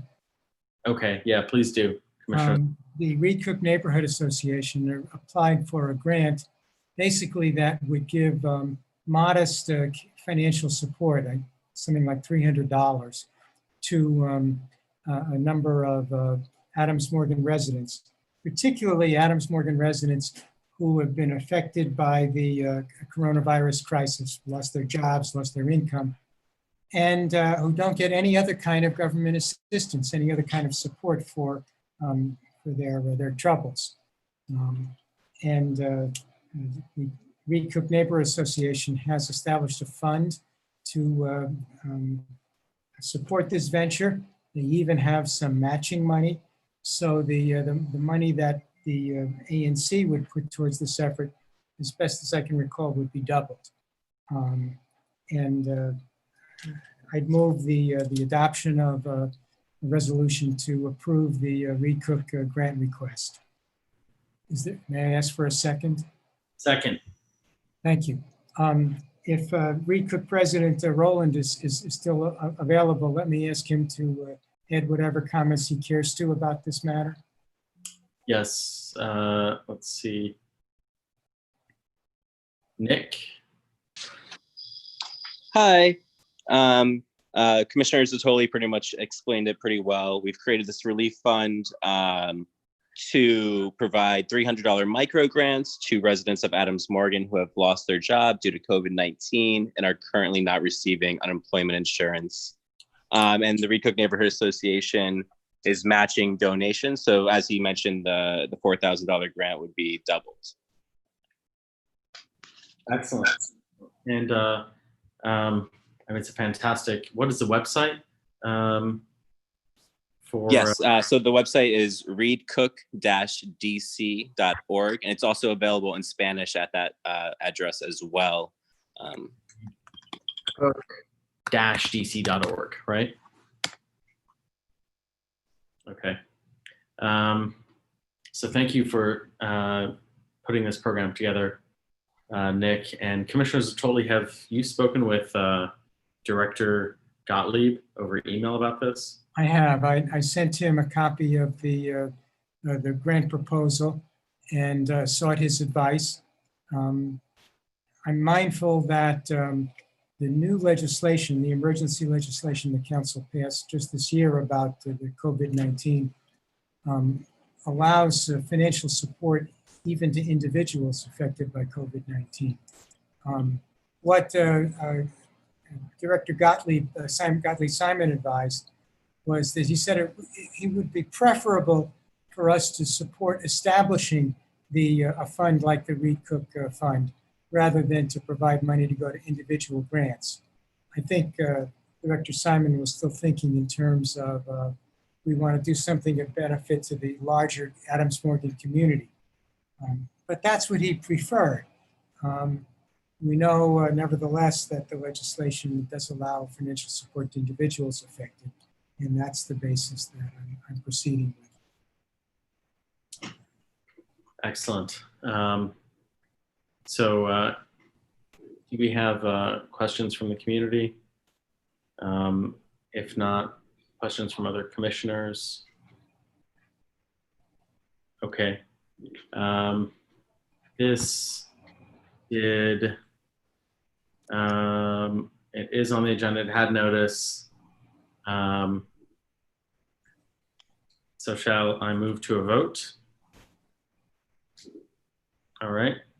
All those in favor of the grant request for the RCNA COVID-19 Neighborhood Relief Fund, please indicate so by saying aye. Aye. Any against? And one abstention. Okay. Thanks for taking lead, running point on that, Commissioner Zatoli. All right, the second item on the PS&E committee agenda is consider a letter of support for public art grant. I think we have Monica on the phone here. Thanks for dropping that link, Commissioner Wright, into the chat. Here. Go ahead, Monica. Can I share my screen? Sure. Okay, I'm gonna.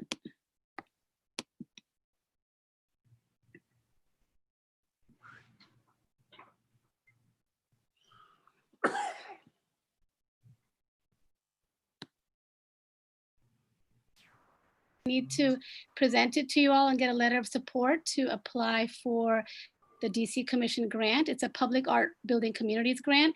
And my proposal is something called Concrete Dreams. It's a public art proposal that uses sorry fabric, poetry, and projections. And I'll be doing it with another local artist, Robin Bell. I have lived in Adams Morgan for 20 years. Robin Bell has probably lived here even longer. So the site that we're proposing for the project would be the DC Art Center and possibly the next building. Are you seeing my screen? Yes. Oh, you are? Why is it jumping like that? No, it's mine. I'm sorry. If I can. Yeah, I was trying to show it from my screen. Oh. Okay, hold on. I'll disable it and then you can go. I don't know if it's working from mine now. Uh-oh, now what happened? Is mine? Okay. You should be able to, on the bottom, there's a square, share. Oh yeah, share screen. Okay, there we go. But I don't know what happened to mine. Share. Okay, now I have to find mine. Okay, here we go. We can see it. You can? Okay, there we go. Okay, so that's what it would look like with the projections of images on it. And the project team is, hang on, is there. I have the people that would be writing, the idea is that I would be writing poetry with people in Washington, DC. I've been doing these public art projects in DC for a while, and there's a lot of people that really want to be able to connect during the pandemic. And so my idea is to do these safe workshops via Zoom and have people, I would give prompts and people will write poetry. I've done one of these workshops before. And then this is a picture from one of the workshops. And then I would take the poetry and I will transfer them onto these saris, which are these 18-foot long pieces of fabric, and make what's called concrete poetry, which the way that you arrange the words itself is part of the poetry. And then we would use the poetry covered saris and hang them on top of the DC Art Center from the roof. And I would also make these little sculpture pieces with the poetry words and plaster cast. And then in the evenings, Robin will take parts of this poetry and project them onto the buildings. And so this project actually connects Admo with my ancestral village in Katakali, Bangladesh. You'll see where that is. It's a little island in the Bay of Bengal, which is very much impacted by climate change. And the DC Art Center is, you know where it is. It's on 18th Street right there. And there's a little drawing of what it might look like with the saris hanging from the top and the little sculptures on the sidewalk. It'd be awesome if it could be done. It's going to be a temporary project for just 3 days. It'd be awesome, of course, if it could be done when the streets are also closed on a weekend, if that sort of thing continues. The DC Art Center is super excited about it. And so this is an image of what it would look like at night with poetry, what I call concrete poetry, where you take phrases and you line them up in certain ways, and it would line up with the building architectural elements. It obviously would be temporary, just light projections. And we're hoping, I've been talking to the Mellow Mushroom folks, and if they could join too, it'd be really nice to have the two buildings right next to each other, but hopefully I'll hear from them by tomorrow. Just some images of what the projections that Robin has done before look like at the Line Hotel. The Line, unfortunately, just opened today, and we would have liked to do it there, but they're not able to really handle it right now. This is some of the work that I've done. In Anacostia last year, I did a big project called Rapture. I wrapped 5 buildings in saris, and that's sort of what that looks like. That was on Good Hope Road. That's right on top of We Act Radio. And then the workshops that I've done in the past have been in person, and people love them. There's 200 people in DC that regularly attend my workshops. And what I do with this grant is I actually pay the people that attend the workshops. So I take the DC Commission Arts money and I pay to the community. I pay them to help me work on this. They get $15 an hour. Lots of seniors, low-income folks, and students from all over the city joining these workshops. This is over at the Line Hotel. I've done them at the Admo Community Center. And then these women in Bangladesh also help. They help print images on the saris. So, and this is a very climate impacted island in the Bay of Bengal. So it links these two communities on these issues of climate justice. This is some of Robin Bell's work. He's done work at the Corcoran, and I did a project for the Smithsonian. And that's basically, I have to apply for the grant by July 17th. And then I would hear about it probably in October. And if we get it, then we would start these Zoom workshops with the community in the fall. And then we'd complete the project and present it at ADMO in the spring, hopefully April or May, and we'd like to check your calendar and see what people in the BID and other people are interested in having it. But we also want it to be super safe. We know there's a COVID situation going on. So, obviously anyone that comes to see it, we would want to have them wear a mask and all of that. So, and all the workshops that I'm doing, I'm adapting and I'm doing them on Zoom. If we end up doing it in the fall when it's safe, maybe there would be, I don't know, 2 very small outdoor workshops in Kalorama Park to write poetry, possibly, but it may well all be on Zoom, depending on what the public health situation is. So that's it. If you guys have any questions, I'm happy to answer them. I'm very excited about this. A lot of people love this project. It'll evolve like 100 people will work on the poetry. They'll all get paid. And it's fun and it's temporary. So if people don't like it, it's gone in 3 days. Okay. And our understanding is that you need a letter of support. Yeah, it's just a letter of support, and I would love to, have your support. I'm happy to answer any questions. I've put this notice out around the community. I've already been getting a bunch of emails and comments. Everyone seems to like it, and I have to also get 25 community members to support it. So I'm supposed to do that through an online petition or something. Well, that's more. I'm glad it's online. We don't want to go get 25 signatures. Exactly. I'm going to do it online. Although I live in Albuquerque, I could probably just, put it in front of my house and email my neighbors to come and sign it. So it wouldn't be as hard. So I like the work that you're doing. And there's some impressive artwork, both on the line and what you've conceptualized on 18th Street. Thank you so much. I'm excited. I actually haven't done anything in Adams Morgan in a really long time. I haven't done an outdoor installation here. I've done things in Georgetown and around the world. So I thought it'd be nice actually to do something that's literally 9 minutes from my house. And because we don't want to be traveling right now, right? And it's, anyway, I think, and the DC Art Center, I love. I have done things, one of my very first installations was for them, for a fundraiser for them many years ago over at a Meridian House. So it was coming like full circle. It's coming full circle, and Robin's my buddy, and he, Robin Bell does those projections. He's been doing COVID memorial projections, a lot of different projections in the neighborhood and downtown. So Okay. It looks like we have a question. Yes. Commissioner Bowles, go ahead. Yeah, I'm very much in support of this. I think it would be great if we could post, once you do need residents to approve this, we can help spread the word if we do pass this, which I hope we do. But my question is the 3 days that it will be shown. What happens afterwards? Is there a way to keep them there for a longer period, or what are your thoughts on keeping that type of the community? saris, can't really be outdoors for very long. They're fabric, so these would be out for 3 days. And what happens with them is, I might show them in a museum or a gallery in the future. I take them back to Bangladesh. A lot of them actually are worn by the women from this island. If they like them, they actually take them and they wear them because they need clothes. They need 2 new saris every year. And so it's kind of this clothing exchange kind of thing. But some of them, I don't know. I mean, if there's an interest in, having a sari, I don't know where we would display it, somewhere in the community. I would be happy to do that. I mean, if you would like to have one in your ANC office, I don't know, there's different ways of doing it, but it's sort of a continuous thing. And then the saris get used, so last year I did this big raptor project, and then the saris went to Bangladesh. I did a performance with them. And then the same saris were shown in Rome in a big installation at the Museum of Contemporary Art there. So it's kind of it's a material that's reused and recycled, and they're never thrown away. Yeah, And I love that. I love yeah. that. That's way better. It's like living art.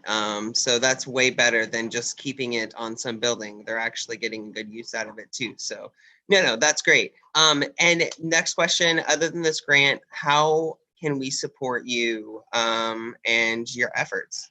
Oh, you're so sweet. Well, I mean, I think, if you can help me get people to sign this thing, I'm not sure what the best way is. And then the grant deadline is really short. Last year it was in August, and for some reason it's July 17th this year. And it's been really hard to, with COVID, to reach out to even the Lion Hotel and all these places, and everything's been closed in Adams Morgan. So, if I can't get a hold, I mean, I'm trying to, I've spoken with the Mellow Mushroom person, Amit Mehta. He thinks, so hopefully I can manage that myself in the next day or two and I have to get permits. I have to get everything in line. I have to have agreements, insurance. It's a proper thing. So you'll be assured that there will be permits. There will be everything I need from the DC government. It's not going to be some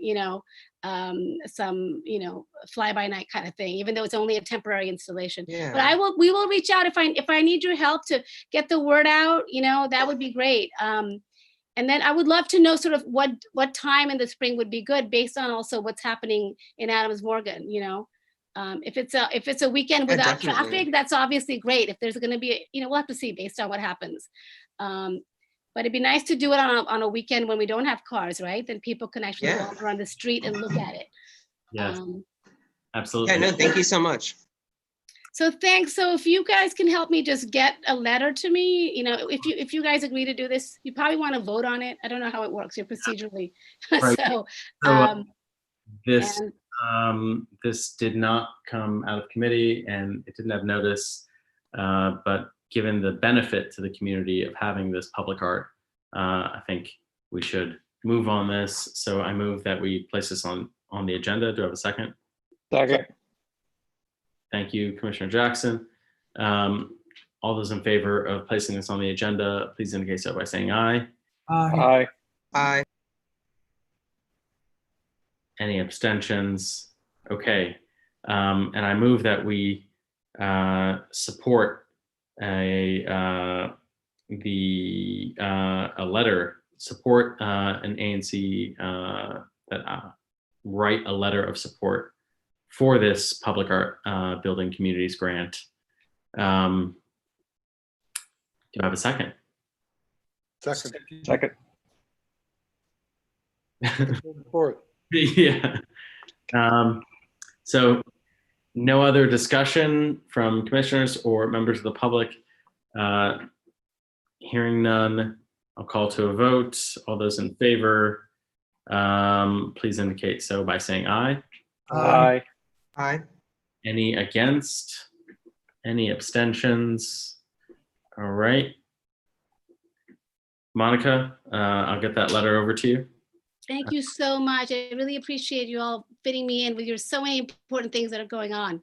But art is important too. It's essential to survive. So, Definitely. Absolutely. thank you so much for all your, I know that you guys are volunteers, so we appreciate it, all of us in the neighborhood. Thank you. All right.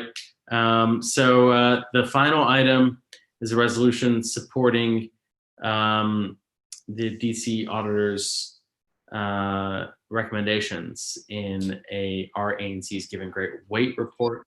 My understanding is that we have a very, very good resolution with recommendations on their way, on its way, and it'll be there for August 5th. So I move to table that. Yeah, I don't think we need an actual motion for the item to be moved back to another time. You just go ahead and do it. It doesn't have to be tabled? Okay. No, I don't think so, because there isn't an actual resolution that's been generated yet, so there's nothing for us to act on. All right, point taken. Then shall we adjourn? Yes. But it's only 11:30. Can't we go longer? Yeah, let's stay. I'm pressing the leave button now. Bye. That's Bye, make history. everyone. Good night.